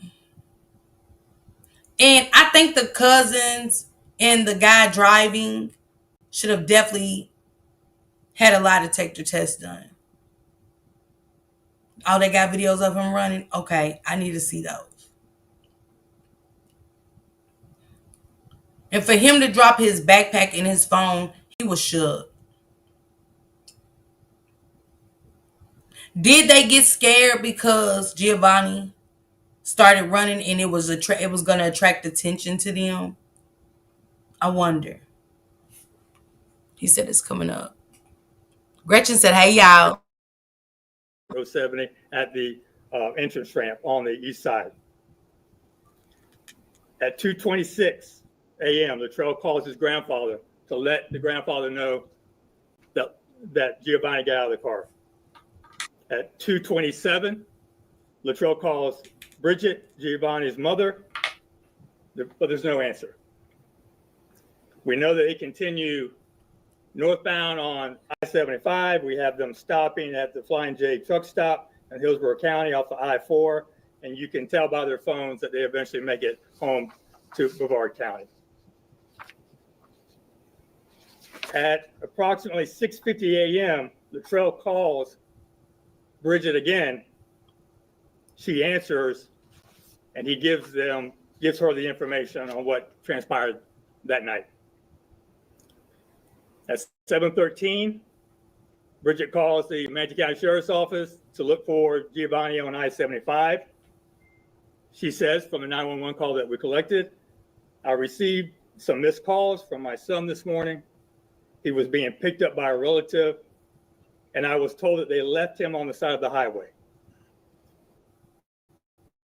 In other news, North Carolina residents are going to be happy to hear this. It just came out. There's a new web. That it was some type of an altercation and a knife was involved. She asked if a deputy could do a wellness check and make sure that he's okay. The dispatcher. This is what gets me with the grandfather. Could the grandfather not called anybody and said, hey, yeah, the cousins called the grandfather? Right. That's true, Chris. Yeah, kill switch. Absolutely. Definitely something was in that weed. It's the fact that they called and told the grandfather. But could the grandfather had called another relative and got someone out there to say, why'd y'all leave them, and try to get somebody else up so she did speak to them. Yeah, you heard what he said. He said that he called the mother, and let me make sure that's the mother's name. Let me go to me and King's messages. Virgil. Let me find Virgil.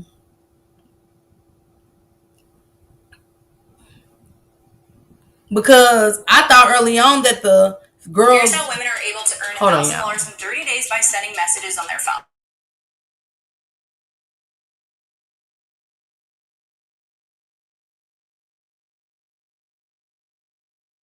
Sorry, y'all.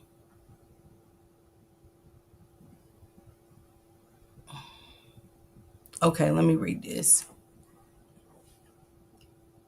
Because to me, the family made it like they didn't know too much. The mother of Giovanni Pelletier, critical of local authorities handling the investigation into his death, said she's arranging for a second autopsy of her son's body. We just secured that second medical examiner. We're taking care of that, Bridget Pelletier said Thursday in an interview in Raleigh, North Carolina. The 18-year-old disappeared August the 1st while he was on vacation with his immediate family in Inglewood. On that night, Giovanni was with three cousins in a Chevy Malibu. Y'all gotta stop saying three cousins. Was it three cousins, or was the driver, hey Grisky Boo, or was the driver not a relative? Or whatever. It says he was in the car with three cousins in a Chevy Malibu, heading from Inglewood to Bedford County to visit relatives on his father's side. Authorities say the cousin in the car told investigators Giovanni suddenly began to act erratic before exiting the stopped vehicle on I-75 and walking near the state road. Sorry, guys. The 70 interchange. Shortly before 2 a.m., Giovanni texted his mom saying, Mom, help. Bridget Pelletier saw the text about 6:20 and tracked his phone and backpack, which was left on the side of the interstate.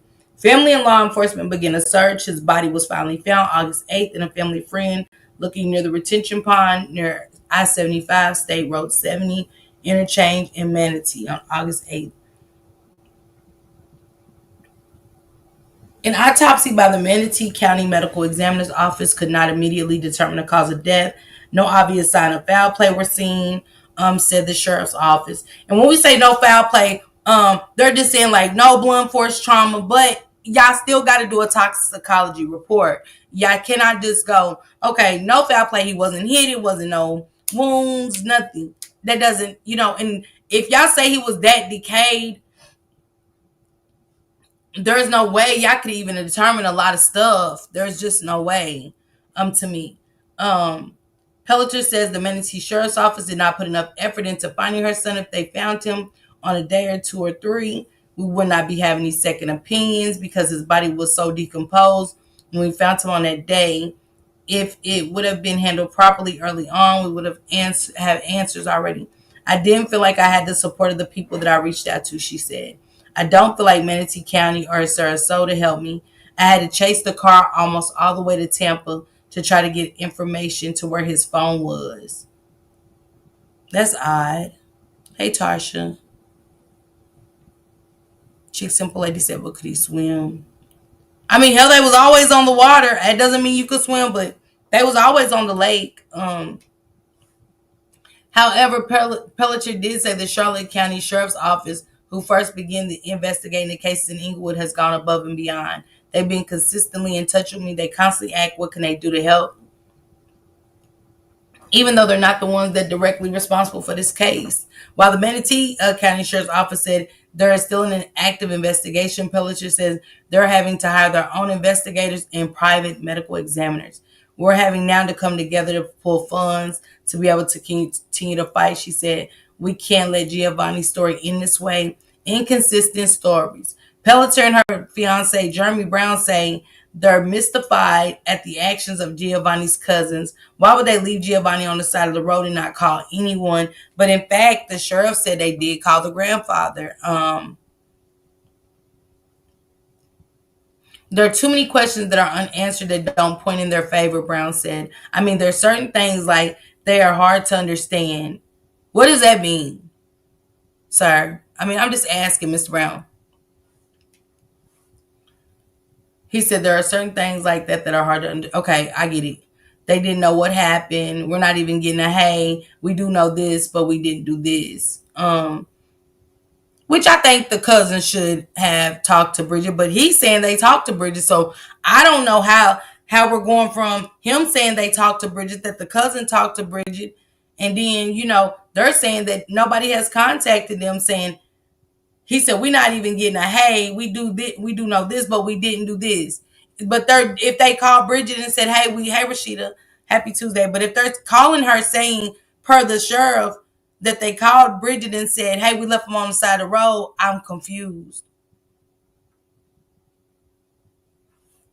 Pelletier says she's also convinced they're not telling the whole truth. I got a story from one of the cousins, which I won't repeat. But that story was very drastically different than the story that was given to the police, she said. But if you're putting it out there, well, who am I to tell somebody when they're going through this what to put out there? I can't. I can only say that I know that they know more. They have more answers than they're giving. She says she trusted them. I just want answers. There's never been anything to lead me to believe that something negative would have happened or never would have let Giovanni get in that car. There's some things, that's something I have to live with for the rest of my life.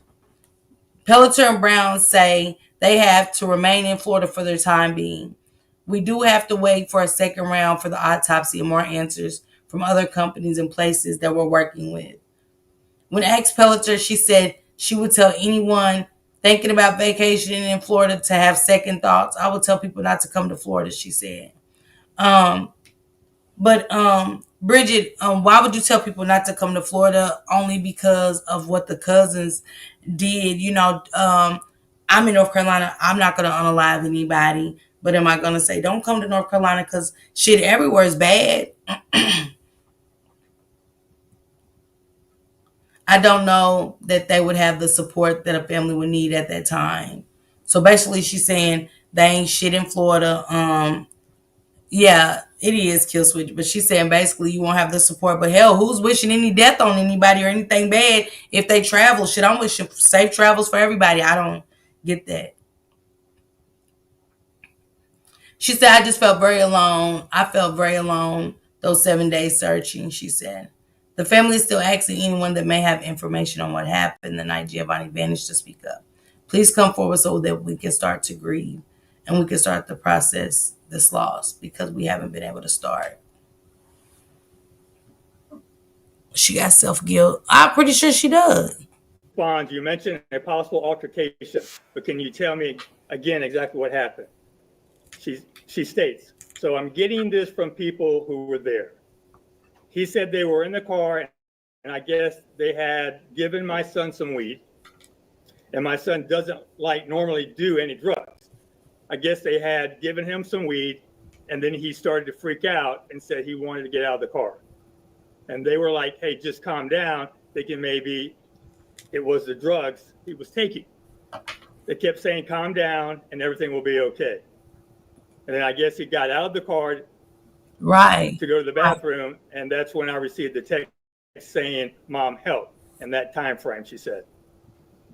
And then he said that he continued to freak out and didn't know what was going on. They left him behind on I-75. Bridget is heading northbound on I-75 to try to locate her son. A deputy responds to that area, but finds no pedestrian on the interstate. At 7:21, a truck driver who was checking the load on his truck, it's a sod truck, pulls off in that same area on the east side of I-75, northbound, sees the backpack, picks it up. He travels to Tampa with the backpack. Joy, thank you, sissy. Bridget sees that the phone is moving, but does not know that it's a truck driver that actually has the bag and has the phone. Why wasn't she done? Detroit, thank you for my first super chat. I thank you. I appreciate that. Thank you, tell nephew. Thank you, statements. Thank you. I love it. Why didn't they search? Why didn't the mother know that? And it's just a question. Why didn't Bridget know that the trucker had turned in his backpack and his phone? I thought Bridget found his phone in his backpack per the family. Now I got to go back to the first live when the family said that Bridget found the phone in the backpack, and he's saying that the trucker found the phone in the backpack. I'm confused.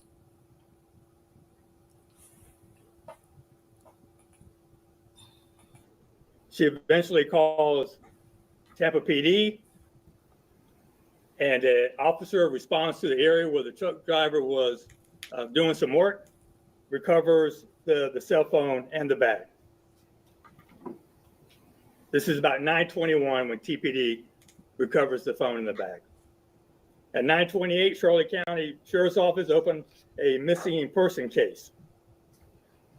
And we also learned that Charlotte County reached out to Brevard County Sheriff's Office, and they were instrumental in interviewing all the passengers in the vehicle, and as this investigation unfolded.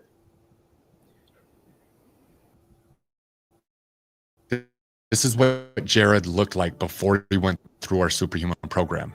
And if you didn't notice, he's an amputee without a leg. They voluntarily give Brevard County the vehicle, the white Malibu that they were in. Brevard County processes the vehicle and finds no foul play, no blood, nothing, no evidence whatsoever inside that vehicle. Charlotte County reaches out to us once again to check to see if Giovanni had been admitted to any hospitals or possibly was arrested. And there was no sign of Giovanni in our system. On Monday, August 4th, Charlotte County requests the assistance of the Manatee County Sheriff's Office as they search the area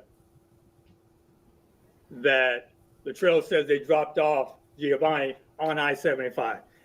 But I thought nobody searched per the family. That's where I'm getting, hey, can't get right. He did Levy. Stop at saying Jerry line ass. I'm trying to understand that she said they didn't search. But he's saying different. And this is crazy because this is why I said who's lying versus who's telling the truth. It is, Nicole. It's very conflicting. And I don't like it. You know, this is why we're here. And this is why we want them breakdowns, because on this side, the mother saying, I felt very alone. I had to get help from Charlotte. But in actuality, did you get help from Charlotte or did they look? Y'all get what I'm saying? It's like, it's just like, you know what I'm saying? What's happening? What's really going on with this case? Did they search or did they not? Did the trucker find the backpack and the phone, or did the mother? Because per her family, Bridget's family, she's saying that She found the phone in the backpack, but they said that the sheriffs are saying the trucker did and turned it in. Then he said that they got up with another county to help search. They searched I-75 and stuff. And now the family is saying nobody searched that. Her friend found them. So it's confusing. They do an extensive search east of the interstate in wooded areas on both sides of State Road 70 and find nothing. On Tuesday, August 5th, Charlotte County comes back to Manatee County, along with a volunteer team that have good cadaver dogs. Also, the Charlotte County Aviation Unit was flying overhead.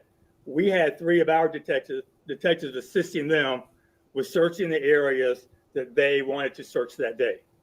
After about 4.5 hours, they told our detectives that they're not really sure that Giovanni is in this area. Now, why is that important? We know that he got out of the car on River Road before he got onto I-75. So as investigators, they're starting to think maybe he never made it to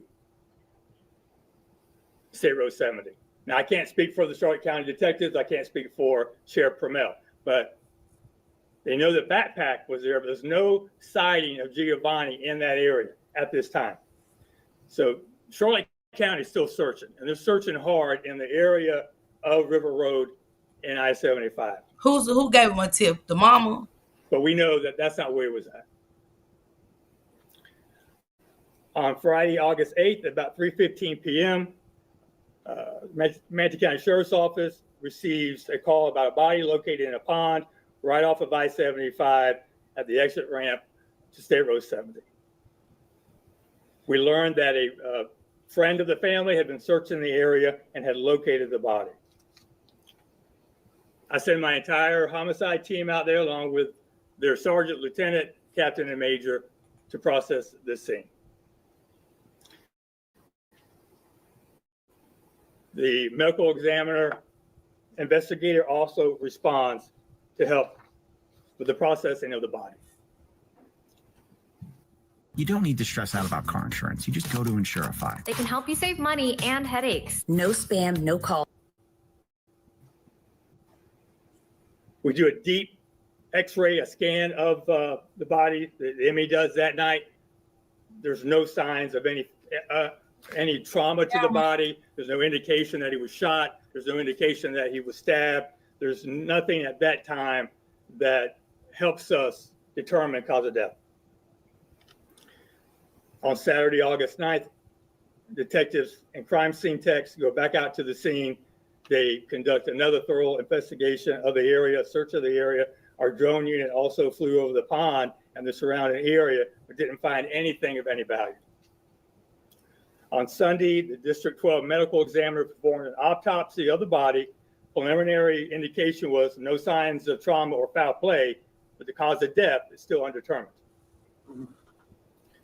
On August 11th, my dive team goes back out to the pond to search it once again to make sure that we did not miss anything in the initial searches. So, in other words, they didn't say, they're just determining there was no foul play. They didn't see stab wounds, gunshot wounds, and things of that nature, but the medical examiner still should have sent out for a toxicology. Yeah, he definitely got a hold of something that just didn't sit right with him and stuff. But I'm trying to figure out who did what at this point. Who did what? Yes, statements. Everybody needs to talk. We need to know what exactly was in the system when he died. Yes, the lace, whatever he had. Hey, Armani, baby. We know something was in that weed, but we'll know more when the toxicology from the second examiner. But did you search, Mom, and your friend found them, and who gave him the tip? I wonder who sent in the family tip to say check the pond.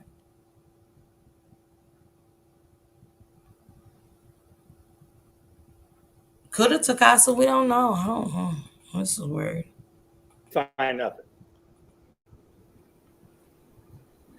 We're trying to pinpoint exactly where Giovanni got out of the car. That's our main focus.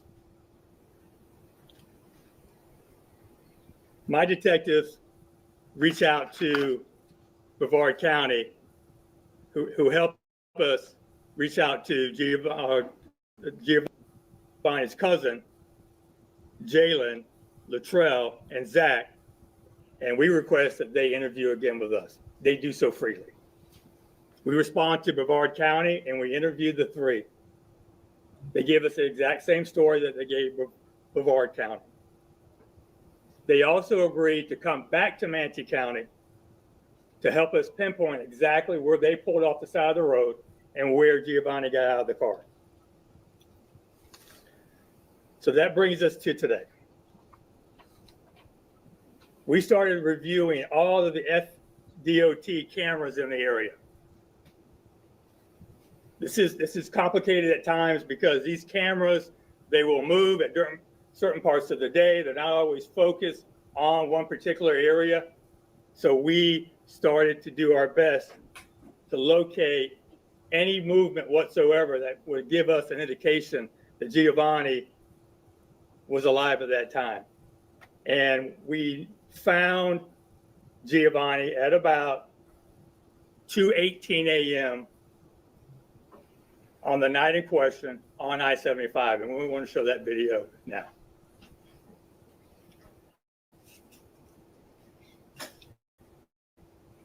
It's difficult to see at first, so bear with us.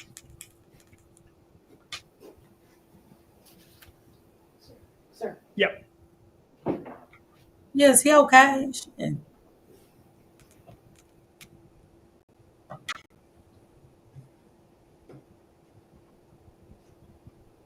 This is the 44th Avenue camera located about 1.2 miles north of State Road 70.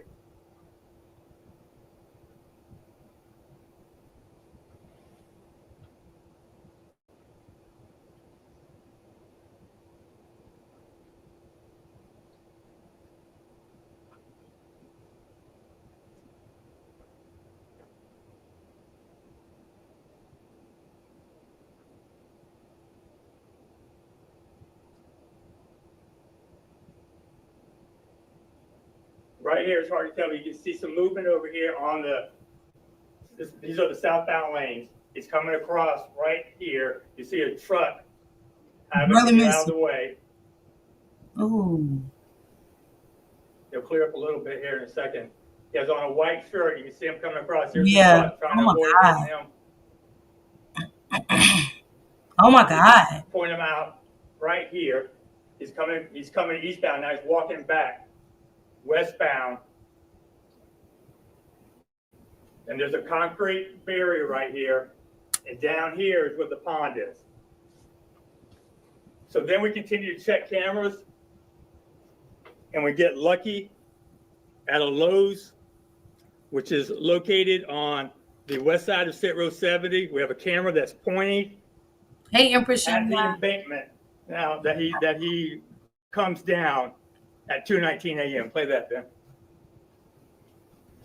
I want you to stay focused right here.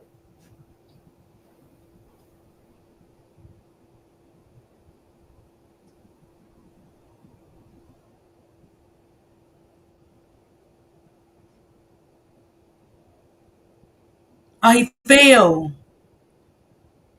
He fell. I watched him. Oh my God. That's a steep Running. He's running. Could we use your house to trial our 24-hour bathroom upgrade system? No, we don't. Looking for homeowners. Now, let me run this back. He's coming down there. He's running. He's running like crazy, like he was running from somebody. I want you guys to look. I thought he fell, but he's running. He's running fast. Thank you, Rhapsody. Thank you. He is. Now that's a steep embankment. He's coming down there almost like an uncontrollable sprint. If you've ever gone down a hill, you know what I'm talking about. But the pond is right here at the edge of that embankment. I mean, the important thing that I want you to see, there's no one chasing him. There's no one around him. In fact, when he's coming down that embankment, the vehicle is 2 miles away.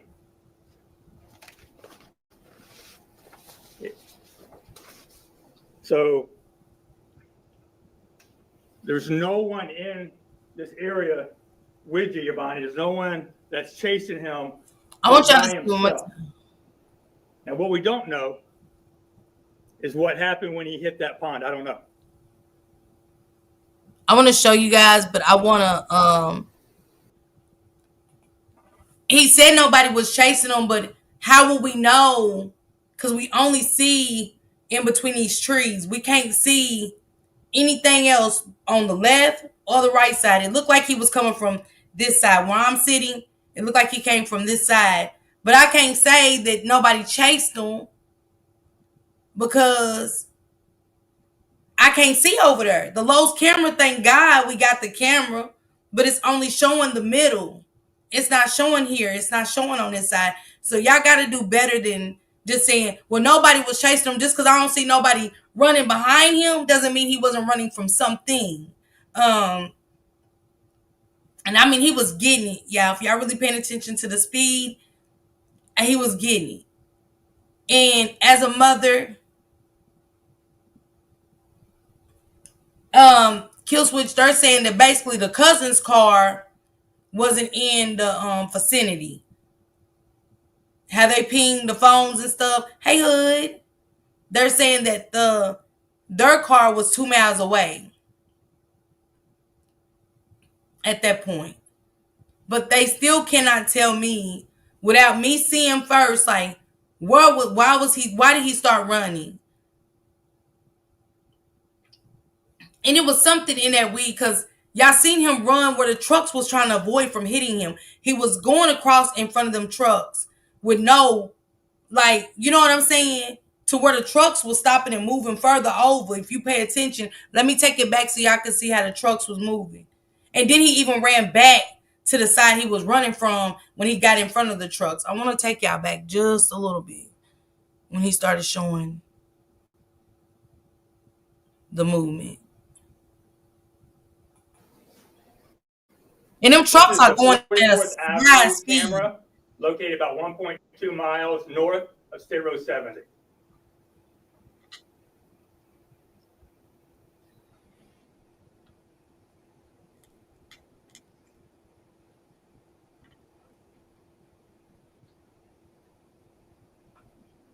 Yellow beak eye green.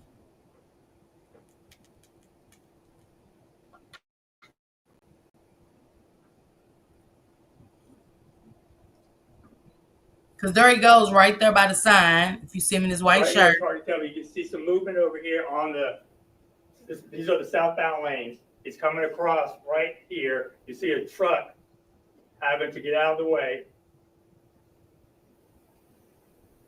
He'll clear up a little bit here in a second. He has on a white shirt. You can see him coming across. Here's a truck trying to avoid hitting him. My God. And you can point him out right here. I mean, yeah, he was getting in the middle, like, the truck damn near hitting. Westbound. And there's a concrete barrier right here. And down here is where the pond is. So then we continue to check cameras. And we get lucky at a Lowe's, which is located on the west side of State Road 70. We have a camera that's pointing at the embankment now that he comes down at 2:19 a.m. Play that, Ben. I want you to stay focused right here.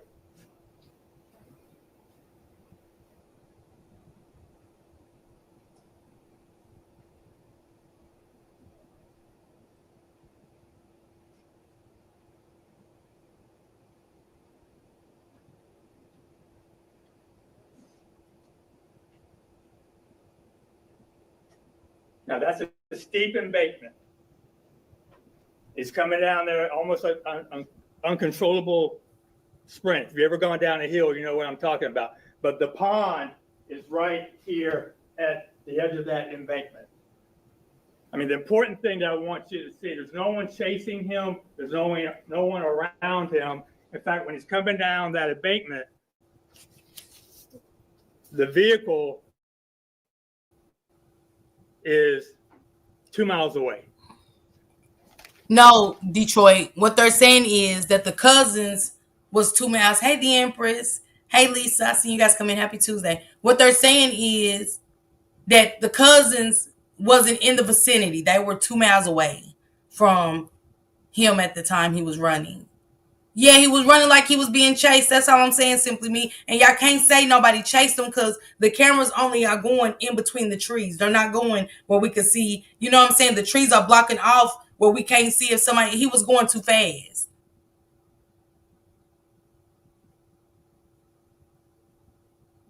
Yeah, the Empress. I mean, if y'all got all that on footage, why y'all can't show us where the car was? But he said they don't know where exactly where they put him out. But my thing is, it is Takia. My thing is, why y'all didn't let the cousins take you guys back to where they dropped him off? That should have been it. Hey, I'm gonna put you in the cruiser, and we're gonna take you guys back to River Road, and we're gonna get you guys to show us exactly where you dropped him off. How simple was that? That's what I don't like about this story. Mind you, Miss Parker, he texted his mom 30 minutes after he left. Right, they couldn't have been too far. 30 minutes is not far. 30 minutes ain't even what, about 30 some miles away?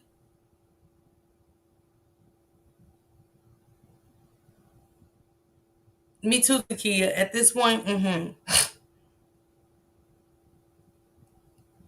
Right, chick simple lady, but that's what I'm saying. They should have got the cousins to tell them, they should have let them. I'm scared to let mine struggle. You gotta let them struggle, baby. They should have got the cousins. This is what I'm saying. Don't say you don't know where they let them off at. Why not have the cousins, when y'all had them at the station, take you back, get them in a cruiser, ride down River Road, and say, where exactly did y'all put him out at? That way they can get the footage of River Road, but they still should actually try to see if they have any kind of cameras on River Road. They should see that anyway, just to get a guesstimate of where he was. Right, Sunshine Love, yes. Yeah, put him in a cruiser and let the cousins show exactly where they dropped him off at. You know what I'm saying? So, nah, we would never leave a family member on the road.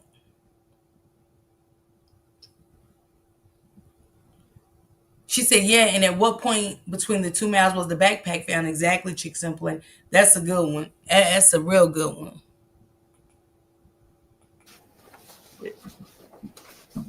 So there's no one in this area with Giovanni. There's no one that's chasing him. He's by himself. And what we don't know is what happened when he hit that pond. I don't know. I'm not going to speculate. The death is undetermined. So we know that we don't have anyone that comes down that embankment after him. They don't look for him. He's there, we believe, until he was located by the family friend on Friday, the 8th. And we really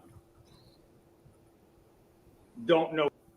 This is my thing. Why did it take the detectives to start looking for camera footage after? Versus, can we get some cameras? Let's see what's up there in the area. They got cameras so we can kind of see him. Maybe y'all would have found him in that water, but with y'all not doing it at that time makes me wonder, why did y'all wait till y'all found him and now y'all want to get all this camera footage? That's right, the real me is. They should have, but they didn't. And they said that the father did not want him to be around the family. They said that the father actually said he did not want them to to pick Giovanni up. Yeah, SPHJ said after the story went viral, then they start. Absolutely, SPHJ. Thank you, Blended Healing. Thank you. They always do it, and that's sad. The way he was running, there's no way he wasn't running from something. Yeah, and who's to say that somebody got to chase you down the embankment? You know, because he was taking off. He took off really fast. And how does that explain? Yeah, 30 minutes. What happened in that 30 minutes? I mean, are y'all talking or y'all automatically started smoking? You know what I'm saying? So the cousin should definitely be in custody. That's the thing. They're running free right now. Hey Dale. They're running free right now. Because to them it's not enough evidence, but no, it is. It is. Because they're the last people to see them, and them saying they smoked something with him, that's all the more reason to hold them in custody until y'all figure it out. You know what I'm saying? Because now what?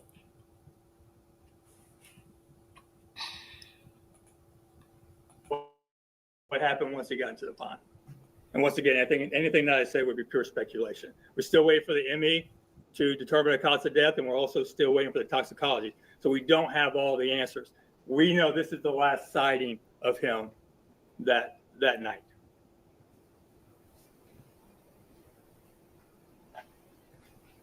We have any questions? And why would he drop his phone in his backpack? It doesn't make sense. If nobody's chasing him, why would he drop his phone in his backpack? Bridget just is here now. I think that, I don't know if she's reviewed the video. I know the detectives were on their way, but she's here. She's here now.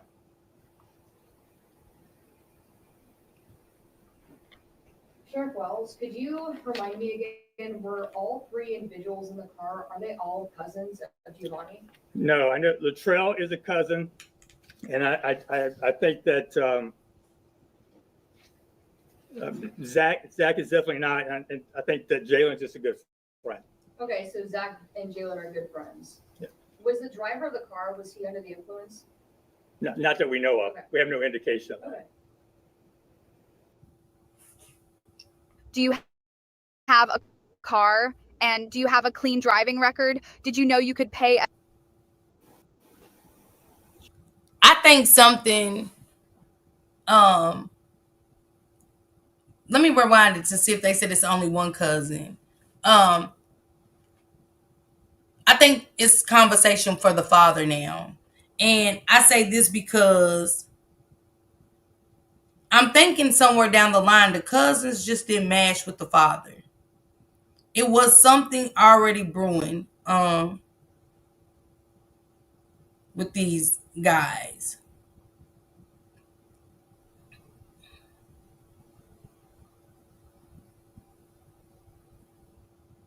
Well, the backpack was on the ground. The phone was on the ground.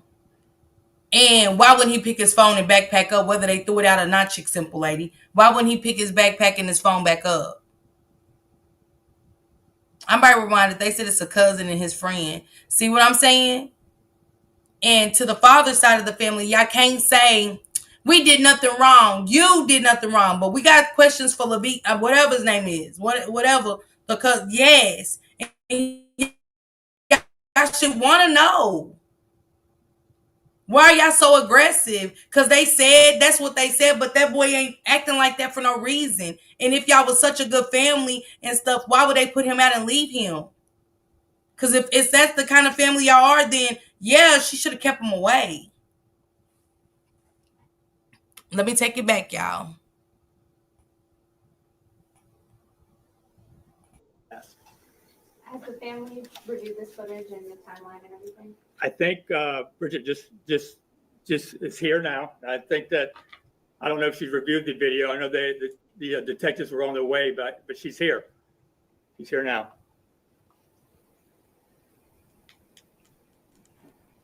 Sheriff Wells, could you remind me again, were all three individuals in the car, are they all cousins of Giovanni? No, I know Latrell is a cousin, and I think that Zach is definitely not, and I think that Jalen's just a good friend. Okay, so Wait Zach a and minute. Dylan are good friends. Yeah. Was it This is how you know the sheriffs are fucking up. I think Jalen's just a good friend. So they presented themselves as cousins. Are they cousins or just friends? Because it sounds like a father's enemy.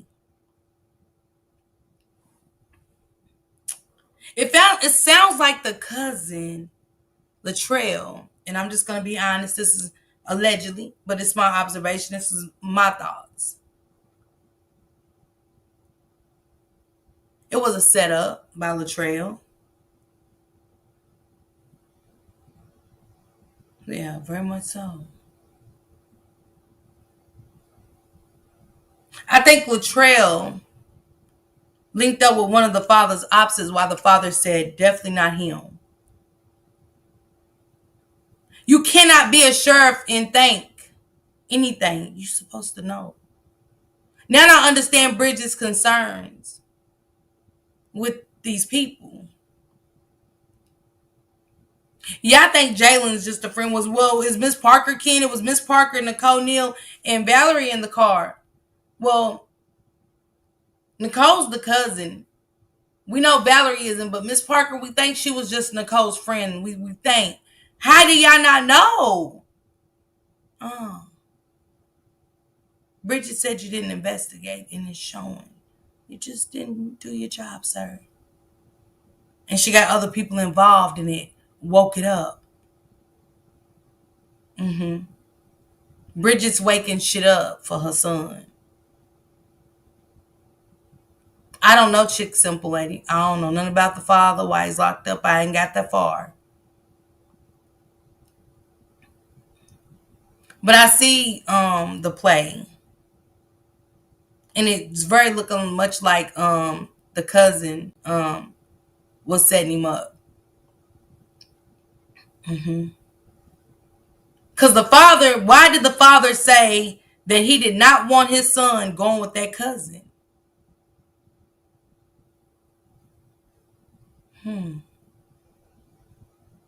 Because I know the father said that.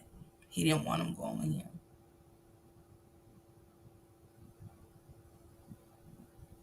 I think they went against the father's wishes.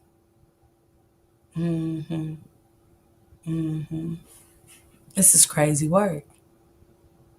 driver of the car? Was he under the influence?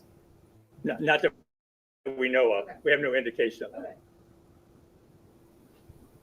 Sheriff, can you talk about, we know that Charlotte County was the lead investigative agency in this.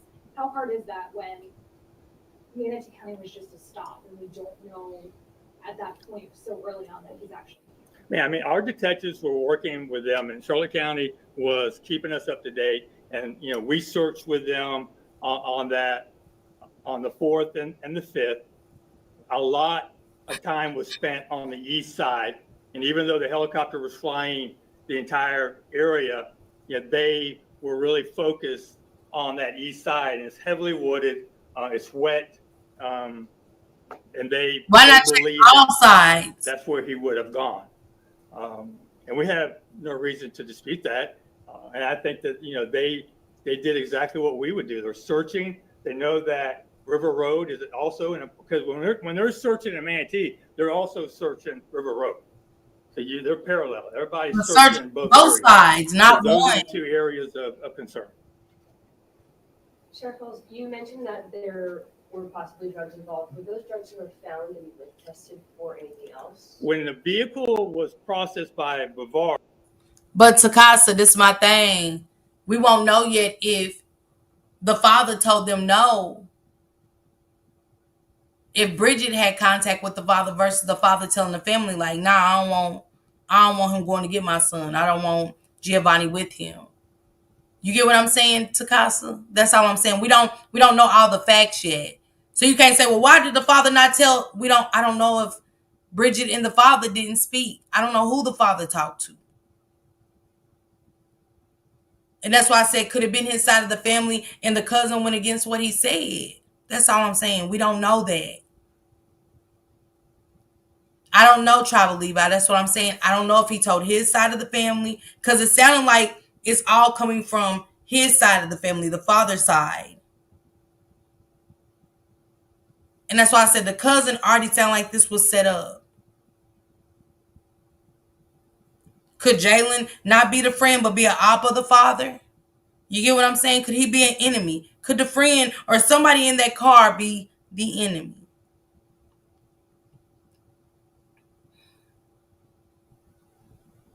We don't know yet. I just don't know. I don't have all the answers.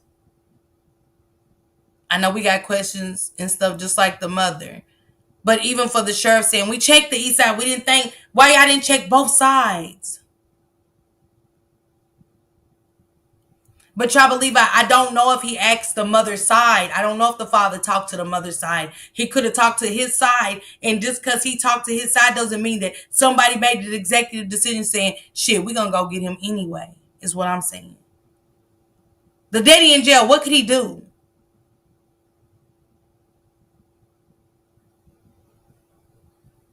Ain't no telling if they said, okay, we won't go get him. And did it anyway, because they did it anyway, correct?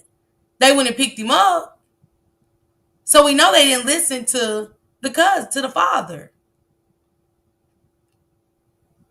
All I'm saying. But I'm still trying to understand why we didn't check the other side to the sheriff, you know? All right. There was still some marijuana residue in there. I don't know if they analyzed that or not. Sheriff, so at this point, is anyone charged with anything? No. Could anyone be charged given that drugs were involved? Well, we don't have any way of proving who smoked what. We don't know who was smoking in their car. So I would say no. I mean, really the focus right now is to see what comes back from toxicology. Is there going to be something that alerts us to another drug that we don't know about? Why doesn't he know? Because they should have asked those questions to the cousins when they had them in custody. Any more questions? Yes, sir. I know you said you didn't want to speculate, but is the thinking maybe it was some kind of different weed, synthetic marijuana, he had a better reaction, became paranoid, and then accidentally, stumbled down the hill and drowned? Well, I don't want to speculate because I don't think that's fair to the family. I don't know what happened. So I want to wait for the toxicology report to come back to see if there was something in there that's alarming that points to something more that we need to investigate. Can you talk about, too, I know we as reporters know, but can you tell the public just how long those toxicology reports can take to get back? I mean, sometimes it can take up to 2 months or longer. I mean, we are asking them to rush it, and we would like to get them back sooner than later. I just don't know how long that's going to take. Definition. I know there was some concern that because of the condition of the body, people have been in there for so long, that the toxicology report might not be complete, or they might not be able to get a full picture. Is that still the thinking, or? I know that they were able to get a sample. I don't know how good that sample is going to be, but they did get a sample, and they sent that off to be analyzed.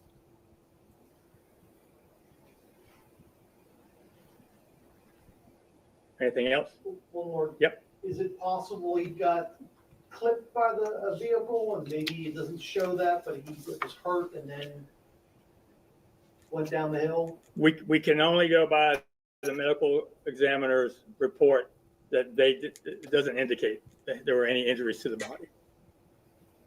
I mean, we know he was very close to being hit. But do the trucks, a couple of times, but they need more footage. We didn't see any trauma to the body, and I don't think the ME did as well. Thank you. And it sounds like with this, just from hearing you talk and from hearing other stuff from Charlotte County Sheriff's Office or Brevard County Sheriff's Office, those in Brevard have been fully cooperative. They were very cooperative with Brevard and with us, and like I said, they came back to Manatee County on their own to help us pinpoint where they pulled off on the side of I-75. But I thought he said he didn't know. There's been a lot of speculation online, change.org petitions. Are you hoping that this timeline, this video, will sort of quash any rumors out there in terms of what might have actually happened, or calls for outside agencies to get involved? I thought he said they didn't know where they dropped them off. We work for the family. Our job is to give them the information on what we believe happened. I don't focus on outside interference. If anyone You else have wants to review this case, they can do so. Anything else? All right, thank y'all.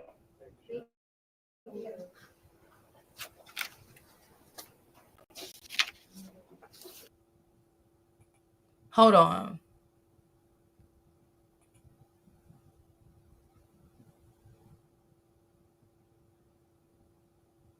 Okay, it's okay, Miss Party Line.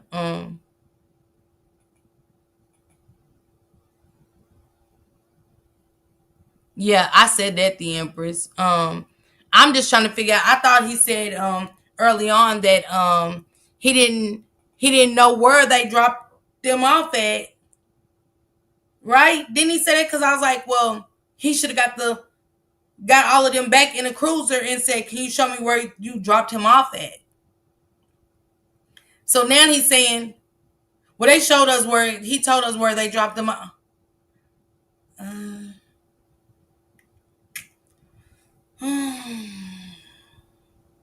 This is gonna be another one for the books.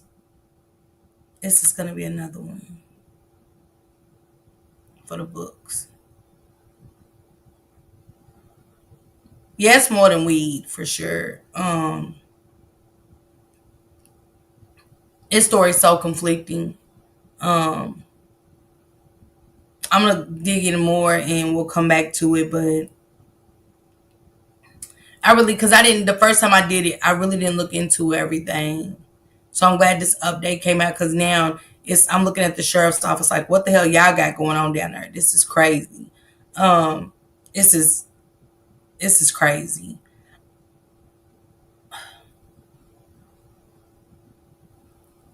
Justice for Giovanni, you guys.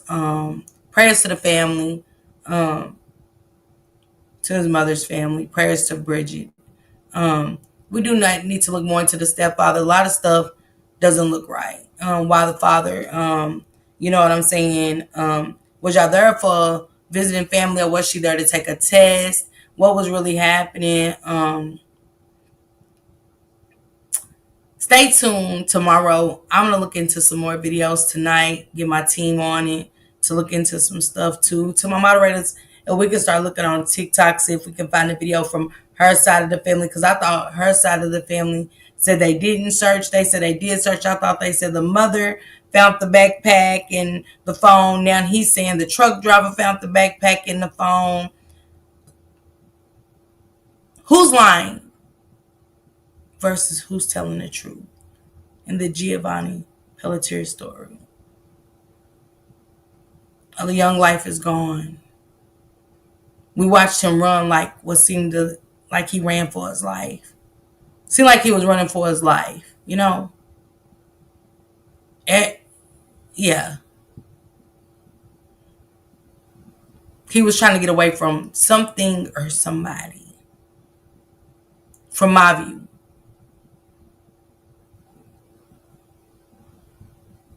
The Empress. We got to look into it. Because he said he called Bridget. The stepfather saying, hey, nobody called and said, we don't know this, but we know that. But the sheriff said that they called Bridget and told Bridget that, hey, we dropped your son off on the side of the road. What time did that happen? Y'all get what I'm saying? What time did that happen?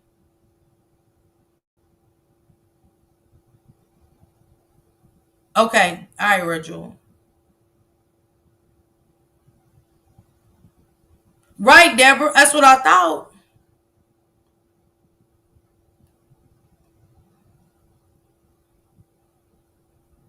But he said go back to Key and listen. He said that the truck driver turned the backpack and the phone in. So where did the mom track the backpack? Did she track it to the truck driver? Did she track it to the... I don't know. Don't get me lying to Kia. Yeah, Armani. Yeah, the Empress. It's not. Yeah, statement. He's not. Right, Della. I'm still trying to figure out why they said we was focused more on the east side. Why not both sides? It would just make sense. Y'all seen him going back and forth, so why not check the other side? It just makes sense. It's just stuff that ain't making sense. Hey, Kimberly. I don't know. But I'm confused too. Me too, Takia, baby. I'm getting at her because I gotta come back, you guys, at 8 o'clock. Meet me back here. Cause me and one of my moderators talked to somebody pertaining to Naziah. And I just got some questions. It's just a conversation. I just want to have a conversation with y'all. That's it. It's the one thing about the mom is why would she petition for the FBI to get involved if she really had a part in it? Yeah, that's true. And she's Bridget really is adding. Bridget really is getting the ball rolling. So that's why I kind of apologize to Bridget. Not kind of apologize to Bridget because the ball is in her court and she's rolling it.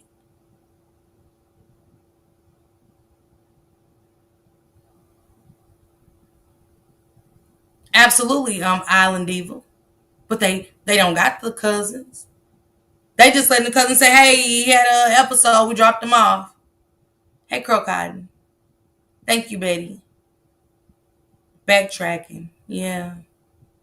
Me too, Deborah. The same way y'all got questions, I do too. That's why I want to dig more into it, bring it back tomorrow. I want to look at some more stuff. Get my moderators to start working on some stuff. Go find TikToks, whatever, and stuff. Start looking into the cousins and stuff like that. So yeah. Salute everybody. Thank you guys so much for y'all that donated to me today. Thank you guys so much. I appreciate you guys. Just for hitting the like button, that's the donation to the channel. She's putting pressure on the next. Yeah, 3 strangers. Yeah, because down in Detroit, we got to find out, why did y'all say 2 cousins? Down it's a friend of a friend and a cousin. Things that just make you go, don't it? But I can't wait to have a little conversation and a dialogue with you guys. You know what I'm saying? I just got some questions. Thank you, Sonya. I appreciate you. It's tons of inconsistencies. Yeah, Chick Simple Lady.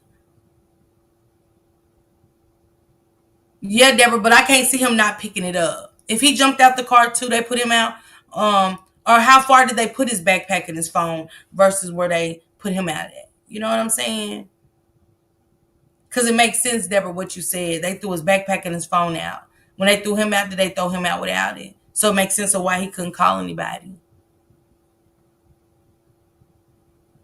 That's what I said the real me is. I ain't gonna lie. Who tipped him off? That's the question for me too. Who tipped him off? Thank you, Statements, for being a member for 2 months. I appreciate you so much, sister. Who tipped them off? I see y'all at 8, and I'll see you guys back tomorrow. Let me see what's on the schedule tomorrow. I think, because it's a story I've been wanting to wake up. I ain't did it yet, y'all. I need to get on it. Because it's eating my heart to look at this story with this little girl. And I'm gonna pull her story up just to talk about it.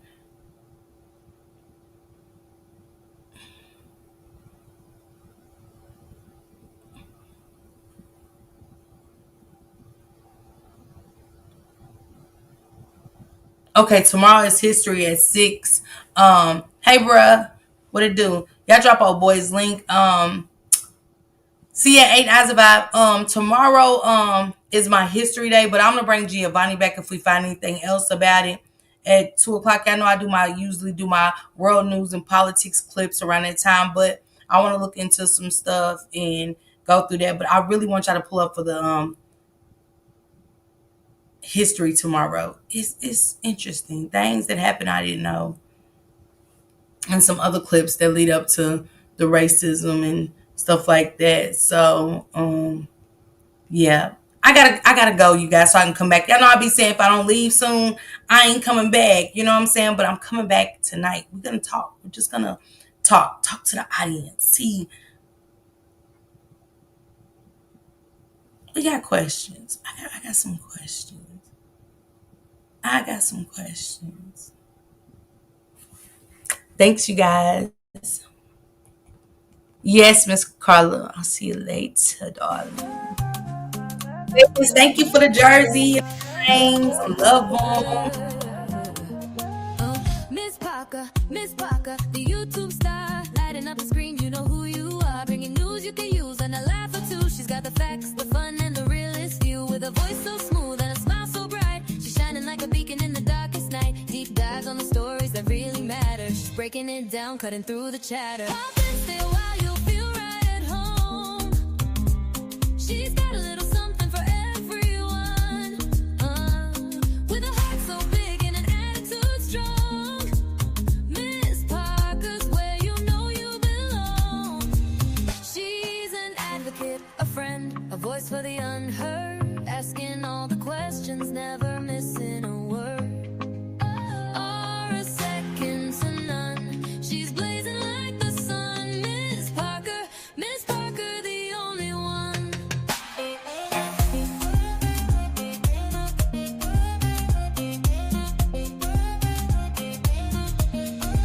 She's got the news to amuse and the truth to reveal.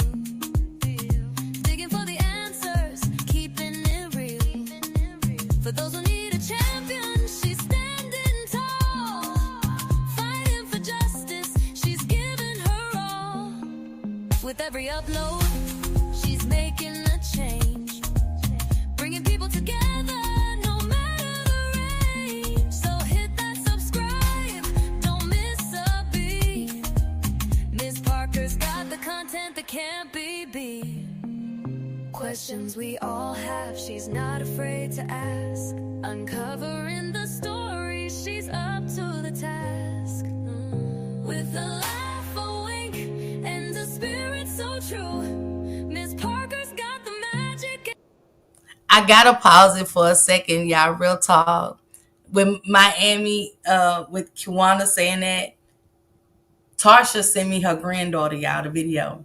And she's on the bed and she's dancing, singing my song. I cry because this song, I love it. It ain't because it's about me, it's about justice for the kids. But thank you, Kiwana, to your kids knowing the song. To Tarsha, she's beautiful. I love it. To my moderator, Diamond Star, her dog. When I come on, she's in her bed watching me with her blanket. It's super cute. Mia Shane, come on. She's automatically, she jumps in her bed.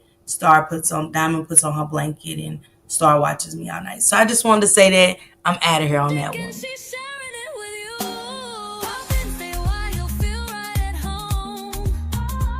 She's got a little something for everyone, with a heart so big and an attitude strong. Miss Parker's where you know you belong. She's an advocate, a friend, a voice for the unheard, asking all the questions, never missing a word or a second to none. She's blazing like the sun. Miss Parker, the only one. So here's to Miss Parker, the star of the show, bringing light to the world everywhere she goes. Tune in, stay tuned, you'll never be the same. Miss Parker, remember the name.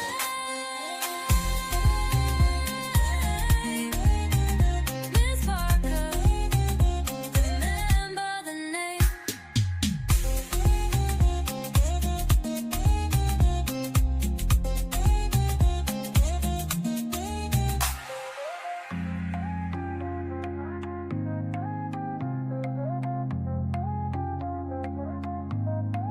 So here's to Miss Parker, the star of the show,